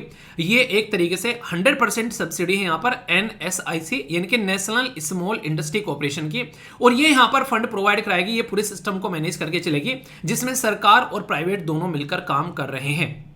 अब यहां पर ये जो पैसा आएगा ये जाएगा कहां पर, ये पैसा जो है ये जाएगा, जो अभी मैंने आप लोगों को बताया, नाम क्या है यहां पर, नाम है बेसिकली यहां पर small micro small and medium enterprise, यानी कि सूक्ष्म लघु और मध्यम उद्योग। आप लोगों को यकीन नहीं होगा हमारे देश में मैक्सिमम जो इंप्लॉयमेंट जनरेट किया जाता है वो सारा इसी कैटेगरी में आता है, ठीक है। तो आप लोग समझ सकते हैं सारे का सारा, अगर बात करें, जैसे मान लीजिए आप लोगों ने कोई छोटा सा घर में एक सिस्टम तैयार कर दिया, ठीक है, आप लोगों ने क्या किया, एक छोटा सा एक कैफे लगा दिया, साइबर कैफे। अब उस साइबर कैफे को मैनेज करने के लिए एक आदमी रख लिया, उसमें झाड़ू पोछा करने के लिए एक इंसान रख लिया वहां पर, ठीक है, इस तरीके से आप लोग बोल सकते हैं। तो आप लोगों ने साइबर कैफे लगाया, एक तो अपने आप को आप लोगों ने जॉब दे ली, ठीक है, दूसरा यहाँ पर क्या किया, आप लोगों ने यहाँ पर 2 लोगों को और जॉब दे दी, वहां पर चीजों को निगरानी करने वाले को, एक वहां पर साफ सफाई करने वाले को। सोचो अगर आप लोगों ने अपने एक पर्टिकुलर आप लोगों का घर पड़ा हुआ था कोई बाहर सिटीज के अंदर में, वहां पर आप लोग रहते नहीं, आप लोगों ने क्या किया, उस घर को लाइब्रेरी बना दिया।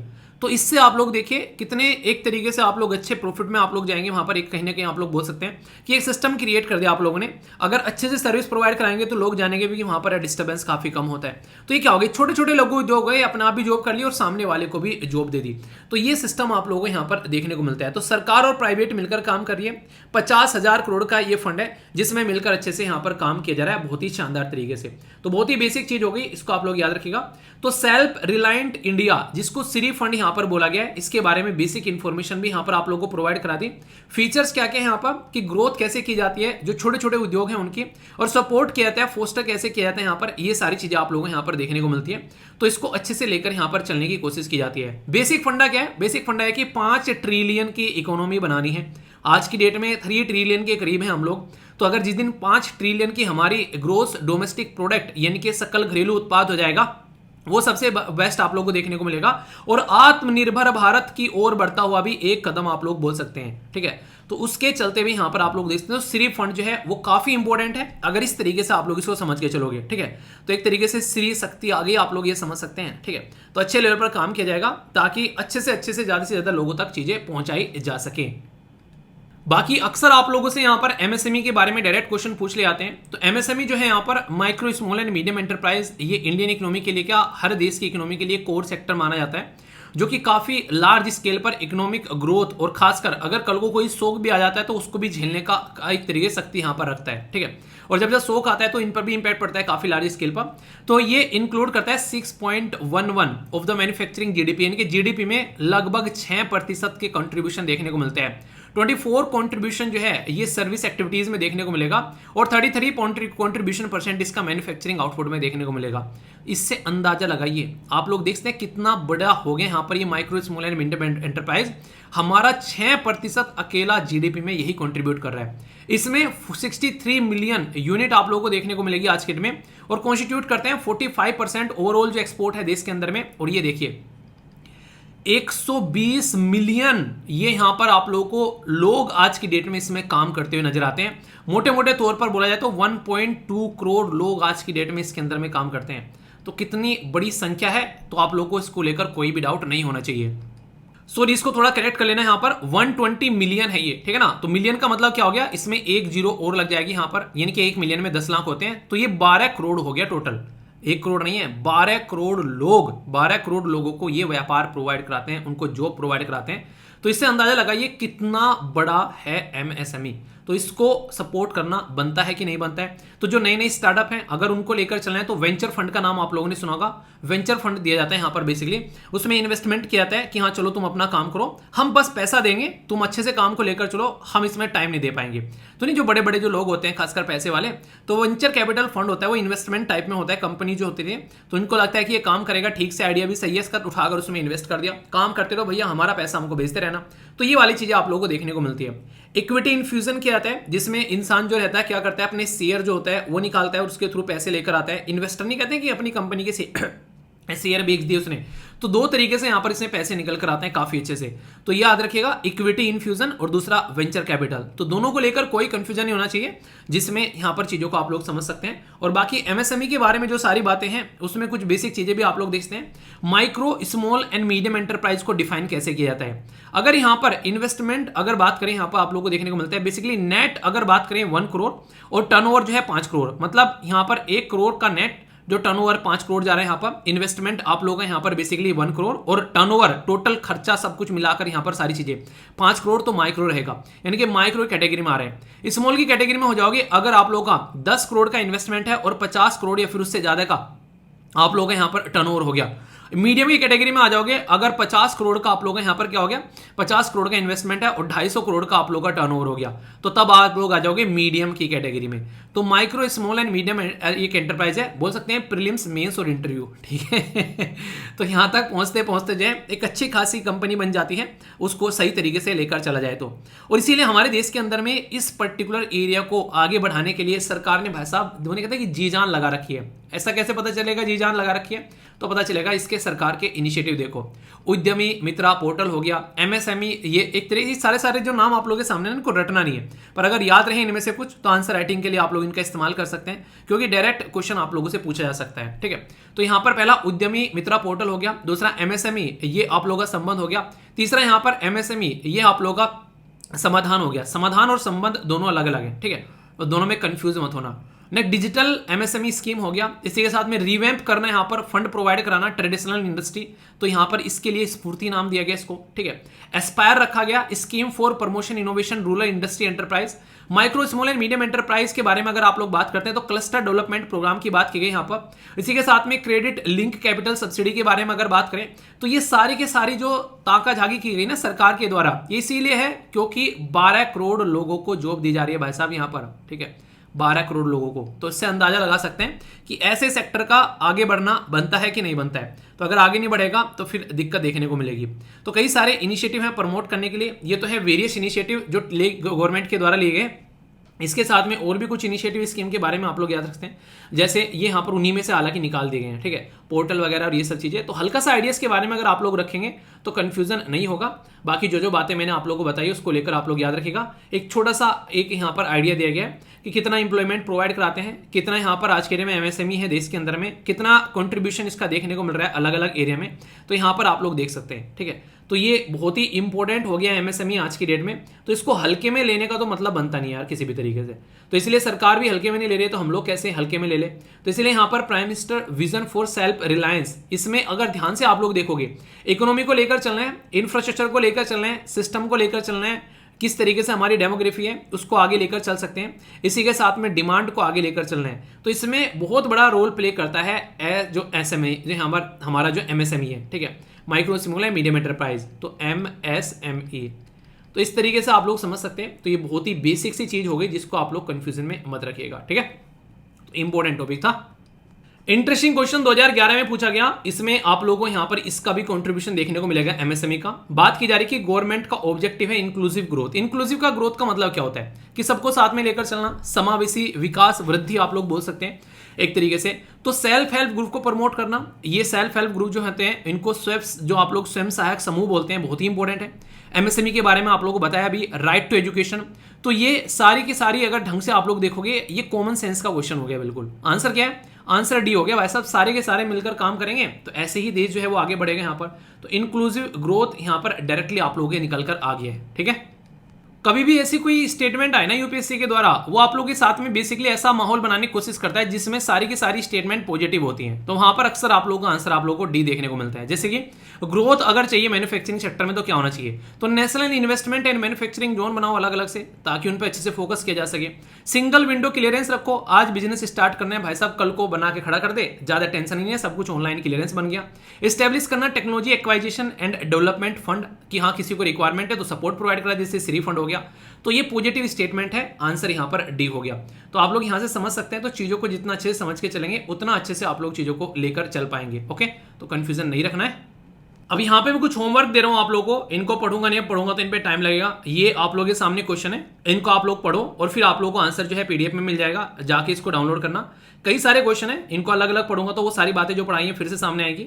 यही सारी बातें जो स्कीम जो लॉन्च की गई है। दूसरा क्वेश्चन ये हो गया आप लोगों के सामने, इसको आप लोग अटेम्प्ट करिएगा।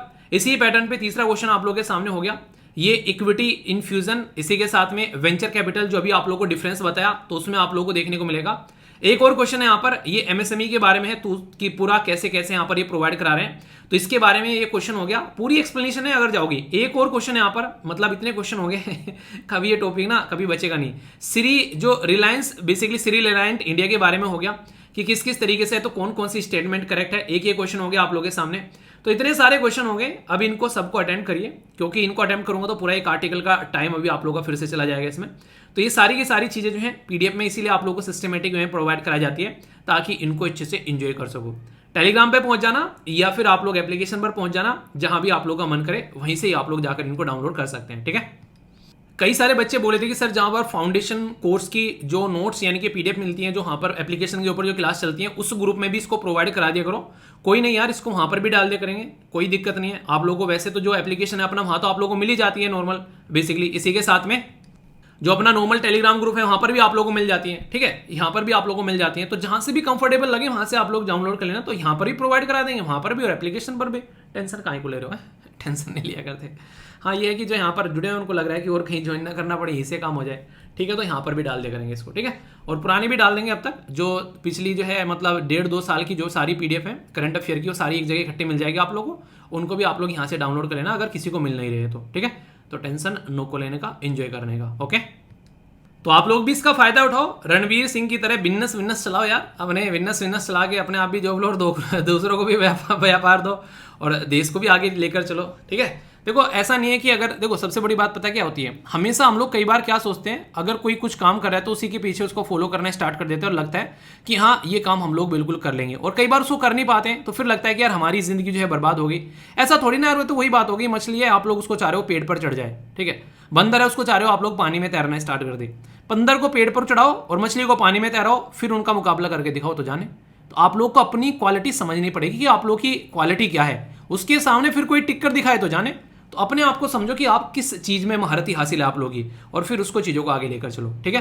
तो ऐसा नहीं, एजुकेशन एक ऐसा चीज है जो हर लेवल पर आप लोग को डेवलप कर देता है। तो ऐसा नहीं कि पढ़कर आप लोग को आईएएस बनना है, पढ़कर आप लोग को गवर्नमेंट सरकारी एग्जाम ही निकालना है। बहुत सारे ऐसे हैं जो आईएएम से करके अपनी आईआईटी से करके अपनी एजुकेशन वो एग्रीकल्चर में आकर घुसे हैं भाई साहब।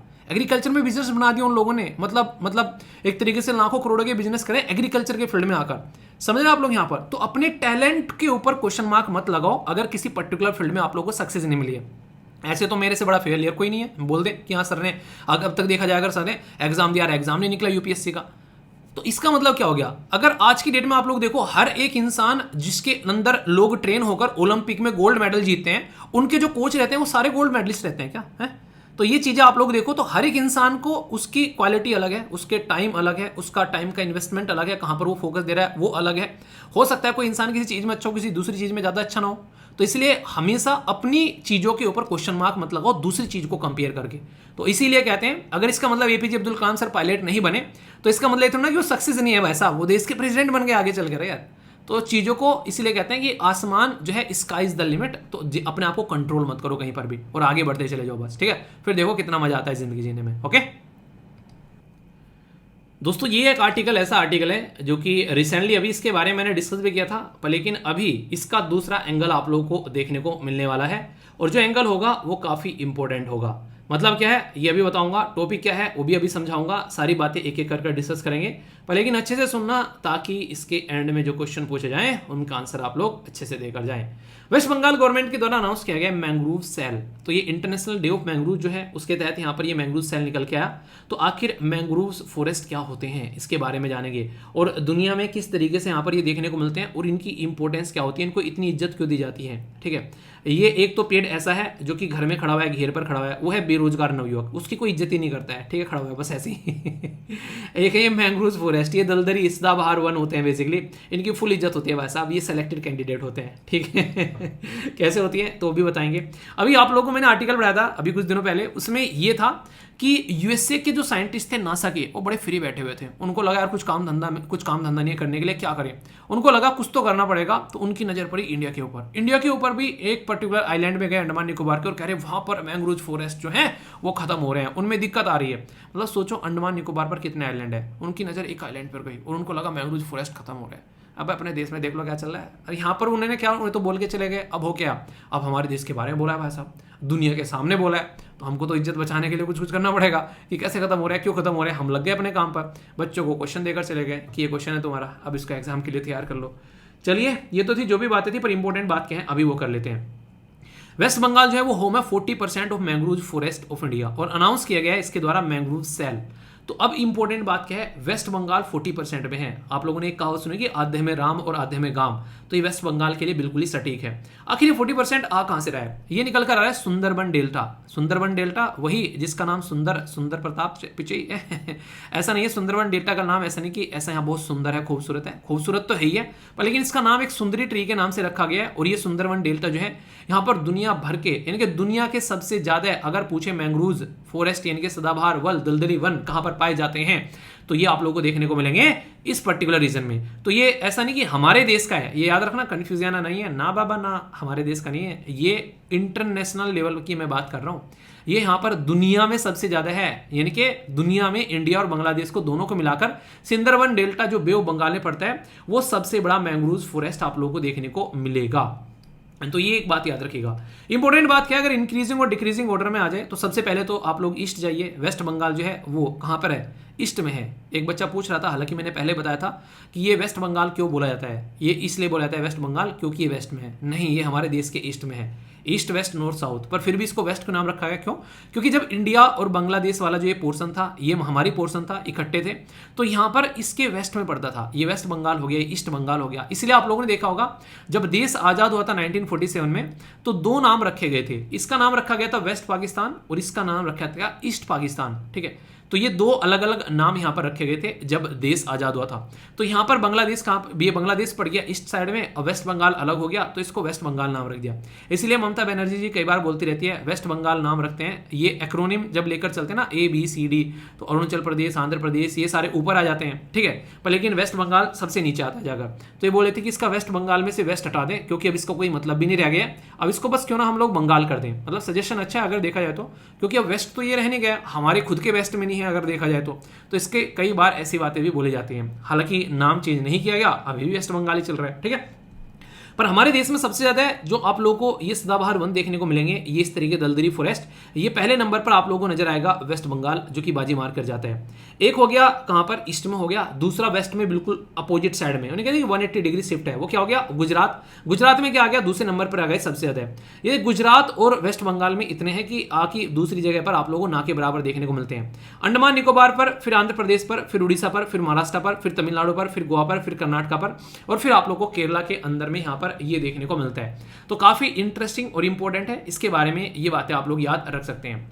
सुंदरवन जो है यहाँ पर, इसके बारे में अगर बात करें, अगर काफी इंपॉर्टेंट जो बात आप लोग यहाँ पर याद रखिएगा, सुंदरवन ये एक तरह का एक फॉरेस्ट इकोसिस्टम है कोस्टल एरिया में, और वर्ल्ड का सबसे ज्यादा बड़ा है। और इसके बारे में एक बात हमेशा ध्यान रखिएगा, कभी भी ओनली एक रिवर का नाम यहाँ पर नहीं आता है, गंगा, ब्रह्मपुत्र और मेघना ये वर्ल्ड में लार्जेस्ट डेल्टा बनाती है, जो कि सबसे बड़ा मैंग्रोव इकोसिस्टम है, और ये इंडिया और बांग्लादेश में देखने को आप लोगों को मिलता है। ओनली मैंग्रोव फॉरेस्ट जो है ये इसमें जहां पर टाइगर पाए जाते हैं, ठीक है, तो टाइगर मैंग्रोव भी आप लोग इनको बोल सकते हैं। दुनिया में कहीं भी मैंग्रोव फॉरेस्ट ऐसे नहीं है जहां पर टाइगर पाए जाते हैं। तो सुंदरवन टाइगर रिजर्व इसी के नाम पर क्रिएट किया गया। टाइगर को एक अलग से पोर्शन दे दिया कि ला जा टाइगर जा जी ले अपनी जिंदगी, तो सिमरन बना दिया टाइगर को, ठीक है। सुंदरवन नेशनल पार्क जो है ये स्टैब्लिश किया गया 1984 में। ये बेसिकली कोर रीजन है with in the tiger reserve. इसी के साथ में ये इतना इंपॉर्टेंट लगा यूनेस्को को कि उसने भाई साहब इसको UNESCO world heritage site declare कर दिया 1987 में। और सुंदरवन जो है वो डेजिग्नेटेड किया गया बायोस्फीयर रिजर्व बाय यूनेस्को 2001 में। तो इतने सारे आप लोग बोल सकते हैं खिताब दे दिए गए जिसकी कुछ हद नहीं है। तो इससे आप लोग अंदाजा लगाइए। सुंदरवन वेटलैंड जो है वो रिकॉग्नाइज किया जाता है वेटलैंड ऑफ इंटरनेशनल इंपोर्टेंस, यानी कि क्यों दुनिया में सबसे बड़ा है भाई साहब, खत्म होगा तो दिक्कत होगी, दर्द होगा। बिल्कुल ऐसी है जैसे अमेजन के फॉरेस्ट वो काट रहे हैं बेसिकली ब्राजील वाले, दर्द दुनिया को हो रहा है। क्यों? क्योंकि उनको लंग्स बोला जाता है अगर बोले अर्थ के ऊपर, तो उनको काट रहे हैं तो भाई साहब दुनिया में तो दर्द हो गई। तो ऐसे यहाँ पर ये इंटरनेशनल इंपोर्टेंस की बात आ गई, इसलिए रामसर साइट का भी दर्जा दे दिया गया ये यहाँ पर जनवरी 2019 के बेसिकली महीने के अंदर में। तो ये यहाँ पर इससे रिलेटेड जो ये मैंने बातें बताई ना, अगर पुराने क्वेश्चन पेपर उठाकर देखोगे तो 3 से 4 क्वेश्चन जो है आप लोगों के तैयार हो चुके हैं, जो खासकर जो वनडे टाइप एग्जाम में आते हैं इसी पर्टिकुलर पोर्शन से। डायरेक्ट और इनडायरेक्ट में कई बार घुमा कर क्वेश्चन पटके गए आप लोगों के सामने। तो ये पोर्शन अगर आप लोगों के माइंड में क्लियर हो गया तो कंफ्यूजन आना आप लोगों को नहीं है, ठीक है। ये सारी बातें आप लोग यहाँ भी देख सकते हैं, जो सारी बातें बताई हैं इसको लेकर बिल्कुल भी डाउट आप लोगों के मन में नहीं होना चाहिए। ये इतनी ज़्यादा इंपॉर्टेंस आखिर इनको क्यों दी जाती है? क्योंकि ये एक लेवल पर आप लोग बोल सकते हैं कि इन्वायरमेंट के पॉइंट ऑफ से काफ़ी इंपॉर्टेंट है। कोस्टल एरिया में जहाँ पर पाए जाते हैं ना भाई साहब, वहाँ पर बाढ़ नहीं आने देते, ठीक है, काफ़ी हद तक बाढ़ को रोक कर रखते हैं, एक काफ़ी इंपॉर्टेंस एक इकोसिस्टम तैयार करके रखते हैं। तो यहाँ पर और भी कई सारी चीज़ें पाई जाती हैं, खासकर ये सोल्टी आप लोगों को देखने को मिलेंगी। इसके बारे में इंटरेस्टिंग चीज़ बताई जाती है। आप लोग यहाँ पर इसको देख रहे हो ना, ये पर्टिकुलर जो एरिया है इसके जब जहाँ सोल्ट वगैरह होता है तो वहाँ पर कई बार क्या रहता है, वहाँ पर आप लोगों को देखने को मिलेगी इस तरीके की नई नई जड़ें निकल कर आती हैं। उनको सांस लेने में दिक्कत होती है तो बाहर आ जाते हैं, सांस लेने पानी में जाता है, ऐसे चले गए ऊपर आ रहे हैं, फिर ऐसे सांस ले रहे हैं तो क्या होता है, पानी में सांस नहीं आ रहा है। तो यहाँ पर ये अलग चल के फिर क्या बन जाते हैं, अलग से पेड़ बन जाते हैं यहाँ पर। तो इसलिए झुंड में इकट्ठे ऐसे ऐसे पेड़ आप लोगों को देखने को मिलेंगे कोस्टल एरिया में। बिल्कुल सारे कोस्टल एरिया को जकड़ लेते हैं अपने आप में, ऐसे ऐसे निकलते चले जाते हैं यहाँ पर। तो आप लोग कोस्टल एरिया में देखोगे तो इस तरीके से खड़े हुए मिलेंगे यहाँ पर। तो बहुत ही इंपॉर्टेंट है कोस्टल एरिया के पॉइंट ऑफ से अगर इनके बारे में बात की जाए तो। 2 शब्द मैंने आप लोगों को यहाँ पर बताए थे, आप लोगों को यहाँ पर न्यूमेटोफर्स, इसी के साथ में यहाँ पर विविपोरस। और अभी ये ज़्यादा टाइम नहीं है, अभी पढ़ाए थे आप लोगों को मैंने, जब आर्टिकल वो अलग तरीके से था, अब यहाँ पर अलग तरीके से है। तो रिविजन भी आप लोगों का हो रहा है यहाँ पर, ताकि आप लोग इन चीज़ों को याद रख सकते हो। तो यहाँ पर बेसिकली यहाँ पर ये न्यूमेटोफर्स का मतलब क्या है कि कहीं ना कहीं आप लोग बोल सकते हैं कि स्पेशल जो रूट्स निकल कर आती हैं वो यहाँ पर एक्सट्रीम कंडीशन में सर्वाइव करने के लिए हेल्प करती हैं। और विविपोरस क्या है, इनसे आप लोगों को देखने को गन्ना नहीं होता है, गन्ने में से आंख निकली होती है जब गन्ने को उगाते हैं खेतों के अंदर में, ठीक है, तो उसमें से पेड़ निकल के आता है। तो यहाँ पर भी ऐसे ही होता है, बर्ड्स होते हैं, ठीक है। तो जहाँ से आप लोगों को देखने को मिलेगा ये एक तरीके से जो नए पेड़ को निकलने में हेल्प करते हैं और फिर कहीं ना कहीं एक नया पेड़ निकल कर आता है। तो ये काफ़ी इंपॉर्टेंस इनकी कहलाती है। ये कहीं ना कहीं आप लोग बोल सकते हैं कि इसके अंदर में आप लोग अगर देखिए सिग्निफिकेंस क्या है, तो इंपॉर्टेंट न्यूट्रिशन का काम करते हैं इकोसिस्टम के अंदर में, और बेसिक फूड चेन के लिए भी काफ़ी इंपॉर्टेंट है, खासकर मेरीन ऑर्गेनिज्म के लिए। यानी कि इसके आसपास में बहुत सारे जीव जंतु पाए जाते हैं जो अपनी लाइफ को एंजॉय करते हैं। ये बिल्कुल उनके लिए मम्मी पापा के काम करते हैं, यानी कि उनको कोई प्रॉब्लम नहीं होने देते, उनको बैलेंस डाइट प्रोवाइड कराते हैं। ठीक है, जैसे एसएलवी की बैलेंस डाइट है, ऐसे उनके लिए बैलेंस डाइट है। उनके रहने के लिए जगह देते हैं, उनको बिल्कुल एक तरीके से पूरा एक अच्छा माहौल बनाकर देते हैं ताकि वो अपनी लाइफ को यहाँ पर इंजॉय कर सकें। तो नर्सरी ग्राउंड बन जाता है बेसिकली उनके लिए। और ये एक ने कहीं ना कहीं आप लोग बोल सकते हैं कि कमर्शियली भी काफ़ी इंपॉर्टेंट है यहाँ पर, जब इनको अगर देखा जाए तो, यानी कि देश के लिए काफ़ी इंपॉर्टेंट यहाँ पर ये माना जाता है, इसलिए इनको प्रोटेक्ट करने के लिए बात करते हैं। ठीक है, रिड्यूस करते हैं विंड या फिर वेव या फिर कोई भी ऐसी अगर गलत चीज़ आती है, खासकर साइक्लोन वगैरह अर्थ के ऊपर उस पर्टिकुलर एरिया में, तो वहाँ पर लोगों की जान तक बचाने का काम करते हैं। तो इसलिए आप लोग यहाँ पर बोल सकते हैं। ठीक है, तो काफ़ी इंपॉर्टेंट है यहाँ पर। अगर एरिया कवर्ड के बारे में बात करें तो ये आप लोगों को सरप्राइज कर देगा, ये जो पर्टिकुलर डेटा है, इसको भूलना मत, जो जो बताऊंगा ध्यान से सुनते चलिएगा। एरिया के बारे में बात करें तो 1,50,000 स्क्वायर किलोमीटर में आप लोगों को देखने को मिलेंगे दुनिया में। ये हैं दुनिया में 1,50,000 स्क्वायर किलोमीटर है। एशिया में सबसे ज़्यादा लार्जेस्ट पाए जाते हैं, एशिया के अंदर में लार्जेस्ट मैंग्रोव हैं वर्ल्ड वाइड, और इसमें से साउथ ईस्ट एशिया में यहाँ पर 6.8% ऑफ द वर्ल्ड मैंग्रोव आप लोगों को देखने को मिलते हैं। उस साउथ ईस्ट एशिया में अकेले इंडिया में 45% हैं। तो आप लोग इससे अंदाजा आप लोग लगा लीजिए कि हमारा देश जो है मैंग्रोव के पॉइंट ऑफ से कितना इंपॉर्टेंट है यार। ठीक है, उन्हें कहते हैं बोला मैंने से आधे में राम और आधे में गाँव, वो वाली बात है। इंडिया की जो स्टेट फॉरेस्ट रिपोर्ट है 2021 की, वो बोलती है 4,992 स्क्वायर किलोमीटर एरिया में, जो कि 0.5% हमारे देश का ज्योग्राफिकल एरिया है, उसमें ये पाए जाते हैं। यानी कि हमारे देश के कुल इतने ज्योग्राफिकल एरिया में मैंग्रोव्स पाए जाते हैं। लार्जेस्ट मैंग्रोव फॉरेस्ट कहाँ पर है? सुंदरवन वेस्ट बंगाल में, मैंने भी बताया यहाँ पर इसके बारे में सारी बातें। पर लेकिन कंफ्यूज मत हो जाना, इसके ऊपर और स्टार लगा लेना। Bhitarkanika mangrove second largest mangrove forest area है यहाँ पर उड़ीसा के अंदर में। ठीक है, जो 2 रिवर से मिलकर बनते हैं यहाँ पर, ये आप लोगों को देखने को मिलेगा, रिवर बरहानी और इसी के साथ में रिवर भितरानी। ठीक है, तो यहाँ पर ये ब्रह्मिनी और भितरानी, इन रिवर के नाम याद रखिएगा। और मोस्ट सिग्निफिकेंस रामसर साइट के तौर पर भी यहाँ पर इसको जाना जाता है। तो ये काफी इंपॉर्टेंट है यार। डायरेक्ट क्वेश्चन अगर करें तो आप लोगों से बन जाए तो आप लोगों के माइंड में इसको लेकर कंफ्यूजन नहीं होना चाहिए। ठीक है, इनके बारे में कई सारी बातें बोली जाती हैं। इवन यूपीएससी का क्वेश्चन देखो, आप लोग इसकी इंपॉर्टेंस समझ पाओगे।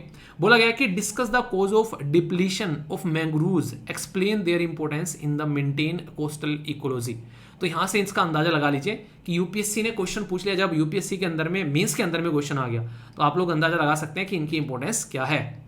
2015 में डायरेक्ट क्वेश्चन पूछा गया यूपीएससी से, इसी को इंक्लूड करते हुए बोला गया कि मैंग्रोव फॉरेस्ट, एवरग्रीन फॉरेस्ट और डेसिडियस फॉरेस्ट, यानी कि सारे के सारे जो एक तरीके से मैंग्रोव वन है या फिर सदाबहारी वन है या फिर पर्णपाती वन है। यहाँ पर हिंदी में देखिए मैंग्रोव को मैंग्रोव्स ही लिख दिया। ठीक है गूगल ट्रांसलेशन चल रहा है क्या यूपीएससी का भी।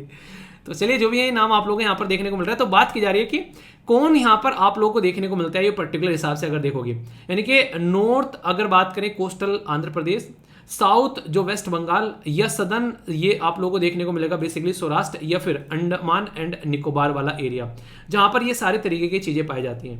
तो अगर इसको ढंग से आप लोग देखोगे क्वेश्चन का आंसर, तो इसका आंसर है डी। अंडमान निकोबार ऐसा एरिया जहां पर सारे तरीके के पेड़ पौधे आप लोगों को देखने को मिल जाते हैं। ठीक है, तो जो भी अंडमान निकोबार एरिया पर रहते हैं वो एंजॉय कीजिए अपना, क्योंकि बहुत ही अच्छी जगह पर एंजॉय कर रहे हैं। ठीक है, एक और क्वेश्चन है यहाँ पर आप लोगों के लिए बनाया गया है। बोला गया कि they can survive in the extreme hostile environment such as the high salt low oxygen, इसलिए तो उनकी टोटी निकल कर आती है बाहर हवा पानी लेने के लिए। ठीक है, बात की जा रही है इन मैंग्रोव्स इन्वायरमेंट ऑक्सीजन जो है बेसिकली सोइल के अंदर में लिमिटेड रहती है या फिर नील के बराबर रहती है। For the purpose of the breathing वो बाहर निकल कर आते हैं, और इसी के लिए रूट निकलती हैं जिनको विविपोरस के नाम से आप लोग जानते हैं। कौन सी स्टेटमेंट यहाँ पर करेक्ट है ये आप लोगों को बताना है। पहले बोला गया ओनली 1 स्टेटमेंट, दूसरे बोला गया ओनली 2 स्टेटमेंट, और तीसरे बोला गया ऑल ऑफ द 3 स्टेटमेंट। तो ये आप लोगों को बताना है, या फिर none of the above. Attempt कर लो, क्वेश्चन का आंसर दो। दूसरा क्वेश्चन आप लोगों के सामने यहाँ पर मैंग्रोव्स के बारे में ही है। बोला गया कि Asia largest number of mangroves है वर्ल्ड वाइड में। अगर बात करें इंडिया का कंट्रीब्यूशन 45% है। सुंदरबन जो है वो लार्जेस्ट मैंग्रोव फॉरेस्ट है इन द वर्ल्ड, ये बोला गया है वेस्ट बंगाल के अंदर में।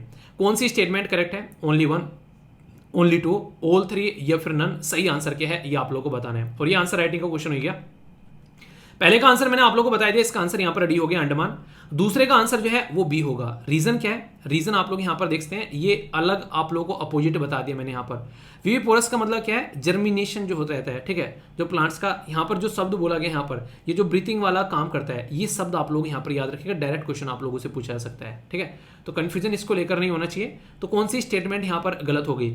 ये वाली स्टेटमेंट जो है यहाँ पर ये गलत हो गई, ठीक है, तीसरे वाली। तो आंसर क्या हो गया? आंसर बी हो गया। दो स्टेटमेंट करेक्ट है और करेक्ट ही पूछा गया है, ठीक है। अब नेक्स्ट वाले क्वेश्चन की तरफ को चलते हैं। इसमें बताइए आंसर क्या है आप लोगों के हिसाब से। अगर ढंग से देखेंगे तो सारी की सारी स्टेटमेंट जो है वो करेक्ट है और करेक्ट ही पूछा गया, आंसर सी हो गया। तो डिटेल में सारी चीजें आप लोगों को एक्सप्लेन कर दी, वो भी आंसर राइटिंग के क्वेश्चन के साथ में। टॉपिक को ऐसे तैयार करो तो मजा आए, वरना टाइम पास करने के लिए तो और भी बहुत सारी चीजें हैं, टाइम पास करते रहो, कोई फायदा नहीं है उसका। देखो यार, सबसे अगर मेरा मानना हो जिंदगी में, अगर आप लोगों को एग्जाम क्लियर करना है, जो टॉपिक आप लोगों ने पढ़ लिया उस टॉपिक से अगर क्वेश्चन आप लोगों ने प्रैक्टिस कर ली तो फिर आप लोगों को उस टॉपिक में कभी कोई मार नहीं खाने देगा। एक तरीके से ऐसा टॉपिक आप लोगों का तैयार हो जाएगा।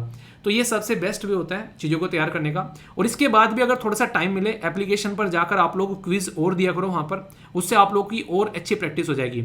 ये जो क्विज आप लोग देते हैं ना, इस क्विज का फिर वीकली क्विज आता है, यानी कि एक बार आप लोग की यहाँ पर प्रैक्टिस हो गई, फिर क्विज में, फिर वीकली क्विज में, तो आप लोग देखो कितनी प्रैक्टिस आप लोग यहाँ पर हो जाती है, ठीक है। तो इस तरीके से आप लोग अगर चीज़ों को पैटर्न में लेकर चलोगे तो इन चीज़ों को बहुत ही अच्छे से आप लोग एंजॉय कर पाओगे।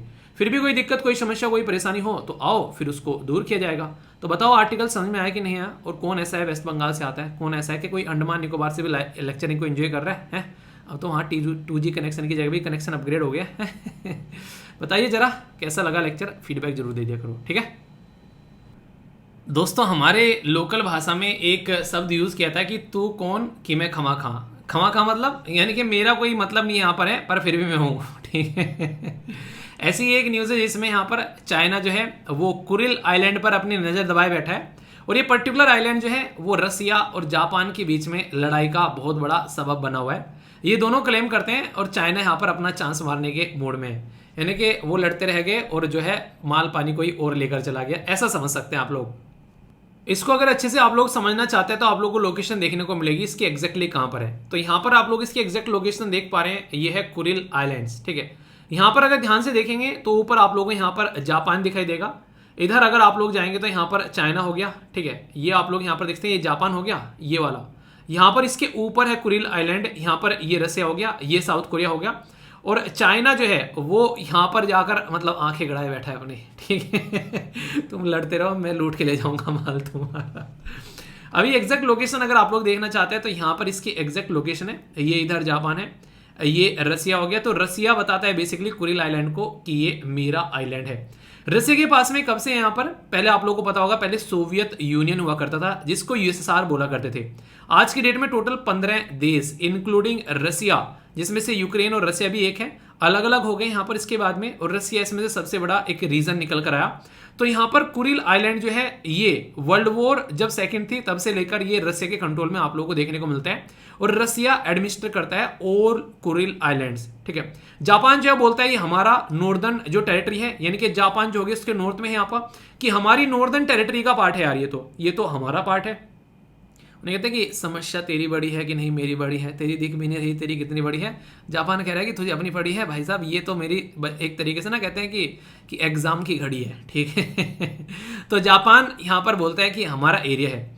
अगर बात करें, जापान इसको अपना एरिया बताता है यहाँ पर, और इसके नाम जो आप लोगों को देखने को मिलेंगे ये काफी इंटरेस्टिंग है। यहाँ पर है इटुरूप, ठीक है। तो जो इटुरूप है यहाँ पर बेसिकली इटुरूप भी आप लोग बोल सकते हैं।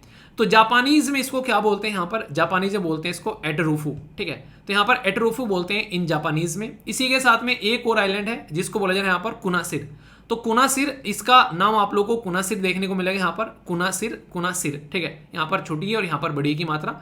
इसी के साथ में यहाँ पर आप लोगों को देखने को मिलेगा ये है हाबोईमाई, ठीक है। तो हाबोईमाई ये बेसिकली ये पर्टिकुलर आइलैंड है जो आप लोगों को यहाँ पर भी देखने को मिल रहे हैं। तो इनको लेकर कोई कंफ्यूजन आप लोगों को नहीं चाहिए, तो इसको लेकर यहाँ पर लड़ाई है। तो जापान जो है इसको नॉर्दर्न टेरिटरी बोलता है, कुरिल आइलैंड बोला जाता है बाकी यहाँ पर। और इंटरेस्टिंग चीज क्या है, ये तीसरा इंसान जिसके बारे में मैंने जिक्र ही नहीं किया वो कौन है, वो है बेसिकली यहाँ नहीं दिख रहा, ये दूसरे मैप में दिखाऊंगा, वो भी अपनी नजरें गड़ाए हुआ है, वो है साउथ कोरिया, ठीक है। तो साउथ कोरिया इसको किसी और नाम से पुकारता है, वो नाम क्या है वो भी आप लोग देख लो यहाँ पर। साउथ कोरिया जो है उसको नाम से पुकारता है, ये बोलता है इसको डोकोडो, ठीक है। तो यहाँ पर अगर बात करें दोकोदो आइलैंड जो है वो यहाँ पर इसी का नाम बुलाया जा रहा है, कुरिल आइलैंड का, ये साउथ कोरिया का नाम है। सबने अपने अपने वर्जन रख लिया, एंजॉय कर रहे हैं, और रसिया इसको एडमिनिस्टर कर रहा है, और चाइना इस पर नजर गड़ाए बैठा है। चाइना सोच रहा है लड़ रहे हैं क्यों ना इनकी लड़ाई के चक्कर में बीच में से मैं निकाल के ले जाऊं। तो ये पूरा का पूरा एक मैं बेस्ड क्वेश्चन बन सकता है, क्योंकि अक्सर ऐसे क्वेश्चन यूपीएससी ने, अभी आप लोगों ने रिसेंटली देखा होगा कि आप लोगों से ऐसे क्वेश्चन यहां से पूछे गए हैं, ठीक है। अगर इसकी हिस्ट्री आप लोग थोड़ी सी उठाकर देखोगे, अगर थोड़ा सा पुराने टाइम पर चला जाए, तो 1855 में ट्रीटी ऑफ यहाँ पर सिमोदा, ये यहाँ पर कुरिल आइलैंड जो है वो जापान को देती है बेसिकली, ठीक है। Give the southern Kuril island to the Japan, और रेस्ट ऑफ जो कुरिल आइलैंड है वो रशिया को दे दिया। और एक पर्टिकुलर जो रीजन है जिसका नाम है यहाँ पर सैंखालिन, ये एक एडमिनिस्ट्रेटिव ज्वाइंट एरिया यहाँ पर बनाया गया, ठीक है। फिर आगे फिर सेंट पीटर्सबर्ग स्टेट है यहाँ पर, ठीक है। तो ऑल कुरिल आइलैंड है वो जापान को मिल गए यहाँ पर, exchange to the jurisdiction over the Sakhalin. तो यहाँ पर ऐसे नहीं खेलते जा रहे हैं, ले अब की बार ये ले ले, तू ले ले, फिर कंडीशन खराब हुई, नहीं है तो मुझे दे दे। तो ऐसे से चलकर फिर 1905 में, 1945 में, 1951 में, और यहाँ से, और फिलहाल आज के टाइम पर जिस तरीके से मैंने बताया, अभी रसिया जो एडमिनिस्टर कंट्रोल यहाँ पर मैक्सिमम आप लोगों को करता हुआ नजर आता है। तो इसको लेकर इसलिए कोई कंफ्यूजन आप लोगों को नहीं है अगर क्वेश्चन बने तो इससे रिलेटेड जो ट्रीटी यहाँ पर, ट्रीटी ऑफ यहाँ पर सिमोदा, ठीक है, यहाँ पर ट्रीटी ऑफ यहाँ पर सेंट पीटर्सबर्ग, इसी के साथ में रसिया जापानीज वार, इसी के साथ में यहाँ पर वर्ल्ड वॉर सेकंड के टाइम पर फिर क्या हुआ, और यहाँ पर ट्रीटी ऑफ सेंट फ्रांसिस, ठीक है, सेंट फ्रांसिस्को। तो यहाँ पर ये टोटल मिलाकर अलग अलग टाइम पर अलग अलग ट्रीटी आई। तो आज का मुद्दा नहीं है, मुद्दा बहुत पुराना है, ठीक है। तो कुरिल आइलैंड एटलीस्ट ये तो याद रख लेना, और कुछ हो या ना हो, कि ये रीजन एग्जैक्टली लोकेटेड कहाँ पर है। तो स्पेसिफिक क्वेश्चन आप लोगों को यहाँ पर देखने को मिल रहा है, तो इसमें ये आप लोगों को लोकेटेड नजर आएगा, ठीक है। तो बहुत ही इंपॉर्टेंट एक मैप बेस्ड क्वेश्चन बन सकता है, कंफ्यूज आना मत। दोस्तों ये जो न्यूज़ है आप लोग इसको इकोनॉमी के सेक्शन में भी रख सकते हैं, आप लोग इसको हेल्थ के सेक्शन में भी रख सकते हैं, आप लोग इसको मैन्युफैक्चरिंग के सेक्शन में भी रख सकते हैं, क्योंकि जब दवाइयों को बनाने की बात आती है तो वहाँ भी आप लोग इसको काउंट कर सकते हैं। अभी मुद्दा क्या है, WHO ने बोला है कि भाई साहब एक स्टैंडर्ड होना चाहिए, एक गुड मैन्युफैक्चरिंग प्रैक्टिस होनी चाहिए अगर दवाइयों के बारे में यहाँ पर बात करें। तो WHO क्या है, इसको बोलते हैं वर्ल्ड हेल्थ ऑर्गेनाइजेशन, यानी कि दुनिया में जो लोगों की हेल्थ है उसके बारे में ये एक एनालिसिस करता है, रिपोर्ट बनाता है, और फिर बताता है कि हाँ यहाँ पर तुमने बदतमीजी काटी है, इसको सुधार लो। तो WHO का ये काम होता है नॉर्मली। कोविड-19 के टाइम पर भी आप लोगों ने देखा होगा कि थोड़ा सा लेट हो गया, हालांकि लेट उठा उस टाइम पर, चाइना ने तब तक बदतमीजी फैला दी दुनिया में, बहुत सारे लोग डूब गए उसके चक्कर में। तो उसके लिए इसको बहुत सारी नहीं गालियाँ भी पड़ी थी WHO को, ठीक है। चलिए वो तो एक अलग बात है, पर लेकिन हमारे देश पर इसका क्या इम्पैक्ट पड़ा, गवर्नमेंट ने बोल दिया है, एक डेडलाइन सेट कर दी है कि अब सुधर जाओ वरना बेटा मार देंगे तुमको हम, ठीक है। क्या मार देंगे, अभी यहाँ पर आप लोग सोचो, अगर हमारे देश में से कोई दवाई किसी बाहरी देश में हम लोग बेचने जा रहे हैं तो उसके ऊपर मेड इन इंडिया लिखा रहता है, यानी कि ये इंडिया यानी कि भारत के अंदर में बनाई गई है। और वो दवाई जाकर कहीं पर अगर नेगेटिव इंपैक्ट डालती है, किसी बच्चे की जान ले लेती है, किसी को और बीमार कर देती है, तो वो एक तरीके से उस कंपनी के बारे में कोई नहीं जानेगा, ये बोलेंगे भारत की दवाई ने यहाँ पर ये बर्बादी कर दी। तो अपनी इमेज, अपनी इज्जत को बचाए रखने के लिए सरकार इसी के ऊपर काम करने जा रही है। और WHO के द्वारा जो सेट किया गया जो स्टैंडर्ड की एक अच्छी दवाई की मैन्युफैक्चरिंग लेवल क्या होना चाहिए, गवर्नमेंट ने जो फार्मा इंडस्ट्री है यानी कि जो दवाई बनाने वाली मैन्युफैक्चरिंग करने वाली इंडस्ट्री है उसके लिए ये गाइडलाइन सेट करने की बात की गई है, ताकि चीज़ों को संभाला जा सके।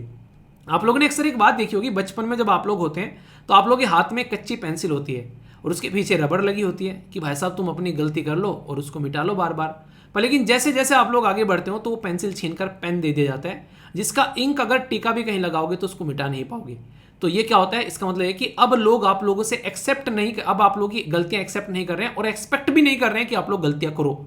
मतलब अब वो आप लोगों को एक मैच्योर कैटेगरी में रख देते हैं। तो सरकार ने भी यहाँ पर ऐसे ही किया है। सरकार ने कंपनी को जो डिवाइड किया उसमें बोला कि 250 करोड़ से ऊपर का व्यापार करने वाली, टर्नओवर करने वाली कंपनी 6 महीने के अंदर अंदर इन रूल और रेगुलेशन को इंप्लीमेंट करो। 6 महीने के अंदर अंदर सेट हो जानी चाहिए रूल और रेगुलेशन, और इसके बेसिकली इसके अंदर अंदर आप लोगों को जो WHO वाला स्टैंडर्ड है वो लेकर आना है। और बाकी जिनका जो व्यापार है, काम धंधा है, वो 250 करोड़ के नीचे है, उनके ऊपर थोड़ा सा कम बेसिकली आप लोग बोल सकते हैं प्रेशर डाला गया है, ठीक है। उनको इंप्लीमेंट करने के लिए 1 साल यहाँ पर दिया गया है, यानी कि उनको 6 महीने 250 वालों से ऊपर और 250 वालों के नीचे 1 साल दिया गया है कि तुम 1 साल के अंदर में एक गुड मैन्युफैक्चरिंग प्रैक्टिस आप लोगों को लेकर आनी है यहाँ पर, ताकि जो प्रोडक्ट यहाँ पर निकल कर आ रहा है उसकी क्वालिटी अच्छी हो। यहाँ पर जो प्रोडक्ट निकल कर आ रहा है कि वो एक स्टैंडर्ड क्वालिटी का हो, इंसान अगर कोई खरीद रहा है तो उसको कम से कम एटलीस्ट ट्रस्ट तो हो। यार और चीज़ें तो तुम देते नहीं हो, दूध में तुम मिलावट कर रहे हो, ठीक है, आप लोग आज की डेट में हर एक चीज़ में, तेल में तुम मिलावट कर रहे हो, खाने के हर एक प्रोडक्ट में तुम मिलावट कर रहे हो। एटलीस्ट दवाई तो ऐसी रहने दो यार जिसमें मिलावट ना हो। ये तो कम से कम ऐसे रहे कि इंसान मर रहा है उस टाइम पर दवाइयाँ खा रहा है, उसको ऐसी दवाई दे दी कि उससे कोई असर ही नहीं है, वो इंसान निकल गया यहाँ से, किसी की जीवन के साथ में खेल रहे हो। तो उसका एक स्टैंडर्ड होना चाहिए। तो क्वालिटी स्टैंडर्ड चेक करना ये धर्म बनता है कहीं ना कहीं, ऐसा बोल सकते हो। और उसको कंट्रोल करके भी यहाँ पर रखना, ताकि रिस्क जो है उसको मिनिमाइज किया जा सके और प्रोडक्शन अच्छे लेवल पर लाया जा सके और एलिमिनेट किया जा सके यहाँ पर कुछ भी अगर दिक्कत होती है। फाइनल टेस्टिंग, फाइनल प्रोडक्ट जो है वो ऐसा होना चाहिए कि उसके ऊपर गर्व हुए हम लोगों को लिखते हुए कि भाई साहब ये इंडिया का बना हुआ माल है। ये वाली बातें आप लोग यहाँ पर बोल सकते हैं। तो बहुत ही अच्छा काम किया जा रहा है यहाँ पर इसके द्वारा। तो देखो कितनी अच्छी चीज़ों को आगे लेकर चला जाता है। बाकी जो बेसिक इन्फॉर्मेशन है वो मैंने आप लोगों को बताई दी। कोई दिक्कत, कोई समस्या, कोई परेशानी हो तो बताना, उसको दूर किया जाएगा, ठीक है। तो ये थी बेसिक बातें, ओके दोस्तों। ये जो आर्टिकल है ये इंटरेस्टिंग है और इस आर्टिकल के ऊपर स्टार लगाना भी बनता है। ये आर्टिकल काफ़ी इंटरेस्टिंग है और ये आर्टिकल थोड़ा सा लोगों को सदमा देने वाला भी है। अभी नहीं तो आने वाले टाइम में जरूर देगा, इस बात की मैं गारंटी देता हूँ। कैबिनेट के द्वारा क्लियर किया गया telecom bill with relaxation on the OTT regulation. अब आप लोग समझने की कोशिश करिए, इसको समझाते हैं अच्छे तरीके से ताकि आप लोग चीज़ों को यहाँ पर अच्छे से देख पाओ। मतलब क्या, इसका पूरा सिस्टम आप लोगों को समझाऊंगा बड़ी आसान शब्दों में ताकि आप लोग के माइंड में क्लैरिटी आ जाए। मान लीजिए आज की डेट में आप लोगों ने एक पर्टिकुलर घर बनाया, ठीक है। जो घर बनाया आप लोगों ने एक पर्टिकुलर रहने के लिए कि हाँ भाई साहब रहेंगे, एंजॉय करेंगे, अपनी पूरी ज़िंदगी भर की कमाई उसमें लगा दी। आप लोगों ने क्या, वो पर्टिकुलर घर जो है कोई और आ रहा है, उस घर में रह रहा है और एंजॉय कर रहा है और वहाँ पर दुकानें भी लगा दी, उसने अपने पैसे कमा रहा है उस घर में अपना। एक तरीके से ना, किसी ने साइबर कैफे खोल दिया उसके एक कमरे में, किसी ने कुछ खोल दिया, पैसे कमाए जा रहे हैं। आप लोगों को कैसा लगेगा? आप लोगों के कलेजे पर सांप नहीं लेटेगा? ऐसे ही कलेजे पर सांप लेटता है आज की डेट में एयरटेल के ऊपर, आज की डेट में जियो के ऊपर, आज की डेट में BSNL के ऊपर। क्यों? क्योंकि बड़े बड़े खंबे लगाने, केबल बिछाना, बड़ा बड़ा स्ट्रक्चर तैयार करना ये कंपनियां कर रही हैं। और मजे कौन लूट रहा है? मजे लूट रहा है व्हाट्सएप, मजे लूट रहे हैं OTT प्लेटफॉर्म। इनको क्या है, इनको तो सारी चीजें करी कराई मिल जा रही है, इंटरनेट कनेक्शन किया और इनको एंजॉय कर रहे हैं। और सबसे बड़ी बात पता है क्या है? ये सब्सक्रिप्शन ले रहे हैं भाई साहब। मतलब आप लोगों को OTT पे अगर कोई मूवीज वगैरह देखनी है तो आप लोगों को सब्सक्रिप्शन लेना पड़ेगा, जबकि इंटरनेट कौन दे रहा है? इंटरनेट ये दे रहे हैं। इनको कोई सब्सक्रिप्शन दे नहीं रहा है, इनको तो बस थोड़ा सा एक अमाउंट दे रहे हैं महीने का कि ये लो भाई साहब 300-400 रुपए तुम्हारे। बाकी ये क्या कर रहे हैं, ये उसी के हजार रुपए भी ले रहे हैं। समझ रहे हैं आप लोग यहाँ पर कंडीशन? यानी कि ये लोग जो है OTT वाले, ये सब्सक्रिप्शन तो ले रहे हैं लोगों को, यहाँ पर पैसा तो कमा रहे हैं लोगों से, पर इंटरनेट यूज करने का कुछ नहीं दे रहे हैं यहाँ पर ये। तो इसी के ऊपर डिबेट डिस्कशन है लंबे समय से। कंपनीज ये बोल रही हैं कि ऐसी तैसी हमारी और मजा करे कोई और, ये होने नहीं देंगे अब हम, ठीक है। क्योंकि टैक्स पे करें हम, सारे काम करें हम और मजा उठाए कोई। व्हाट्सएप डाल दिया मोबाइल के अंदर में, कॉल पे कॉल किए जा रहे हैं भाई साहब, कंपनी का यूज ही नहीं कर रहे हैं मोबाइल कॉल करने के लिए, व्हाट्सएप को यूज किया जा रहा है कॉल करने के लिए। तो कंपनी की क्या गलती है इसमें यार? व्हाट्सएप यहाँ पर मजे कर रहा है अपना, व्हाट्सएप अपना पैसे कमा रहा है एडवर्टीजमेंट लगा लगा कर, पता नहीं कैसे कैसे। व्हाट्सएप ने अपना बैंक तक लॉन्च कर दिया। समझ रहे आप लोग यहाँ पर? किसके बेस पर? क्योंकि ये कंपनी इंटरनेट प्रोवाइड करा रही है। सोचो इस इंटरनेट को हटा दो, क्या कुछ चीजें चल पाएंगी आज की डेट में? तो यहाँ पर अगर देखा जाए तो इन कंपनीज का रीजन वैलिड है, ये सही बोल रहे हैं, पर लेकिन सबसे बड़ी बात अब यहाँ पर ये निकल कर आती है कि इसका भार, इसका बोझ किसके ऊपर डालोगे? ये भी तो सोचने वाली बात है। तुम कल वो कस्टमर को बोलोगे, ये तो कल को इनका क्या बिगड़ेगा? ये उस सब्सक्रिप्शन को 500 रुपए का बेच रहे हैं, सब्सक्रिप्शन को ये कर देंगे 1000 रुपए का। किससे लेंगे? कस्टमर से लेंगे, तुमको भी पकड़ा देंगे उठाकर। तो कुछ ऐसा सिस्टम किया जाए कि प्राइस जो है वो का वही रहे, प्राइस न बढ़े, उसकी क्वालिटी भी न डाउन हो बेसिकली चीजों की। और यहाँ पर इन कंपनीज के बीच में जो OTT प्लेटफॉर्म है, व्हाट्सएप है, ये सारी फेसबुक सोशल मीडिया हैंडल है, इनके बीच में और यहाँ पर इनके बीच में कोई ऐसा एक बैलेंस बनाकर लाकर आ जाए ताकि सबको जो है सारी चीजें आसानी से मिलती रहे। हालांकि अभी यहां पर बोला गया है इसको रिलैक्स कर देते हैं, क्योंकि जब जब ये ऐसी बातें डिस्कस की गई तो नेट न्यूट्रलिटी वाला कॉन्सेप्ट निकल कर आ गया कि नेट को न्यूट्रल होना चाहिए। इसका मतलब क्या है? अगर आज की डेट में आप लोग जाते हो एक जिम के अंदर में एक्सरसाइज करने के लिए, जैसे ही जिम के अंदर में एक्सरसाइज करने के लिए आप लोगों ने एंट्री की तो उसके लिए आप लोगों ने अपनी फीस भर दी 1200 रुपये कि 1200 रुपये मेरी महीने की फीस है। अब ये 1200 रुपये देने के बाद में आप लोगों ने जिम में एंट्री की, वहां पर जाकर आप लोगों ने बटरफ्लाई मशीन से चेस्ट के सेट लगाए। जैसे ही बटरफ्लाई मशीन को टच किया उसके ऊपर लिखा हुआ है कि 100 रुपये पे करने आप लोगों को यहाँ पर। इसके बाद में आप लोग गए डंबल लेने, डंबल को टच किया, वहाँ पे लिखा है 50 रुपये आप लोगों को इसके पे करने। उसके बाद में आप लोग गए कोई दूसरी मशीन को टच किया, ठीक है, उसके उस पर लिखा है कि 50 रुपये इसके पे करने हैं, मतलब 1200 रुपये तुम पे करके आ चुके हो। अब अलग अलग मशीन को यूज़ करने के अलग अलग से पैसे पे करने हैं आप लोगों को यहाँ पर। तो इसी को लेकर बहुत बड़ा बवाल हुआ। मतलब कहने का ये है कि आप लोग जिम में चले तो गए हो 1200 रुपये देकर, पर वो एक एंट्री फी हो गई बस, आगे प्रोडक्ट का अलग अलग आप लोगों को प्राइस देना पड़ेगा। तो इसको लेकर बड़ा बवाल आया निकल कर कि इंटरनेट हम लोगों ने यूज़ कर लिया, रिचार्ज कर लिया एक बार पैसे देकर, और उसके बाद में कंडीशन क्या हो रही है, हम लोग एक तरीके से अगर ग्राउंड में जा रहे हैं, हम लोग कहीं नहीं एक तरीके से पार्क में जा रहे हैं खेलने के लिए, तो वहाँ पर झूला झूलना है तो अलग से पैसे दो भाई साहब, ठीक है, रनिंग करनी है तो अलग से पैसे दो भाई साहब यहाँ पर। तो ये कितना वैलिड है? तो फिलहाल के लिए अभी लोग इसको एक्सेप्ट भी नहीं कर रहे हैं और इसकी वजह से बहुत इम्पैक्ट भी पड़ सकता है। तो कैबिनेट के द्वारा क्लियर किया गया टेलीकॉम बिल और यहाँ पर रिलैक्सेशन किया गया अभी फिलहाल के लिए ओटीटी प्लेटफॉर्म को, पर लेकिन ये लंबे समय तक टिकने वाली चीजें हैं नहीं अगर ढंग से देखा जाए तो। इसी के चलते जैसे गूगल मीट हो गया, व्हाट्सएप हो गया, ये इंटरनेट का इस्तेमाल कर रहे हैं धड़ल्ले से और कुछ पे ही नहीं कर रहे हैं, बल्कि और सब्सक्रिप्शन मोड बेच रहे हैं अपना, ठीक है। तो ये कंडीशन है यहाँ पर। तो उसी के चलते बात करने की बात की जा रही है, तो लेवल प्लेइंग फील्ड प्रोवाइड कराया जाए, एप्लीकेशन ओटीटी ऐप इन सबको, उसके ऊपर काम किया जाएगा, आगे ढांचागत विकास होगा। और ये जो ओटीटी शब्द यूज कर रहे हैं इसको बोलते हैं over the top. Over the top का मतलब क्या है? नॉर्मल आप लोग घर पे टीवी सुनते हो, रेडियो सुनते हो, उसके लिए प्रॉपर एक स्ट्रक्चर रहता है, पर लेकिन यहाँ पर जब ये सारी चीजें आप लोग इंटरनेट के ऊपर करना स्टार्ट कर देते हो, मूवीज आ रही हैं ओटीटी के ऊपर, तो ये क्या हो रही है, वो मूवी जो टीवी पर आया करती थी, आज के डेट में टीवी कोई देखता है? शायद मुझे तो लगता नहीं कोई देखता होगा, मुझे तो पता नहीं कितना टाइम हो जाता है टीवी देखे हुए। तो एक कंडीशन है आज की डेट में कि टीवी की जिंदगी जो है बर्बाद करके रख दी यहाँ पर ओटीटी प्लेटफॉर्म ने, दबाकर पैसा कमा रहे हो उस इंटरनेट का इस्तेमाल कर और ऊपर से उसके लिए पेमेंट भी नहीं कर रहे। तो ये कहीं ना कहीं सोचने वाली बात है। तो आने वाले टाइम पे इसके प्रोविजन आप लोग को चेंज होते हुए नजर आएंगे। होना चाहिए या फिर नहीं होना चाहिए, आप लोगों की क्या राय है, आप लोग अपनी राय जरूर बताइएगा। देखता हूं आप लोग में से कौन कौन क्या क्या बातें बोलता है, ठीक है। बाकी टेस्ट के लिए तैयार है ना, यहाँ पर टेस्ट में जाकर आप लोग टेस्ट दे सकते हैं यहाँ पर, और इसी के साथ में जो क्विज वाले सेक्शन में जाकर आप लोग फ्री का भी टेस्ट यहाँ पर एंजॉय कर सकते हैं वीकली करंट अफेयर के लिए, ताकि आप लोग चीजों को अच्छे से फॉलो करके चल सको। अगर यहां से नहीं तो वेबसाइट से जाकर चीजों को आप लोग एंजॉय कर सकते हो, ठीक है। तो अपने पढ़ाई को सीरियस तरीके से लेकर चलो, अगर सीरियस नहीं लेकर चलोगे तो फिर दिक्कतें देखने को मिलेगी। तो ये एक ऐसा टाइम है, अब कम से कम एटलीस्ट आप लोगों को सीरियस हो जाना चाहिए। यहां से आगे अगर सीरियस नहीं होगे तो फिर भारी पड़ने वाला है, ठीक है। कैसा लगा आज का डिस्कशन जरूर बताना, और कोई समस्या कोई परेशानी हो तो उसको यहीं पर ही छोड़ के जाना। तो मिलता हूं नेक्स्ट लेक्चर में, तब तक अपना ध्यान रखिए, बड़ों को नमस्ते, छोटों का प्यार, छोटी सी लाइफ एंजॉय करा। मिलता हूं नेक्स्ट वीडियो में, तब तक के लिए जय हिंद।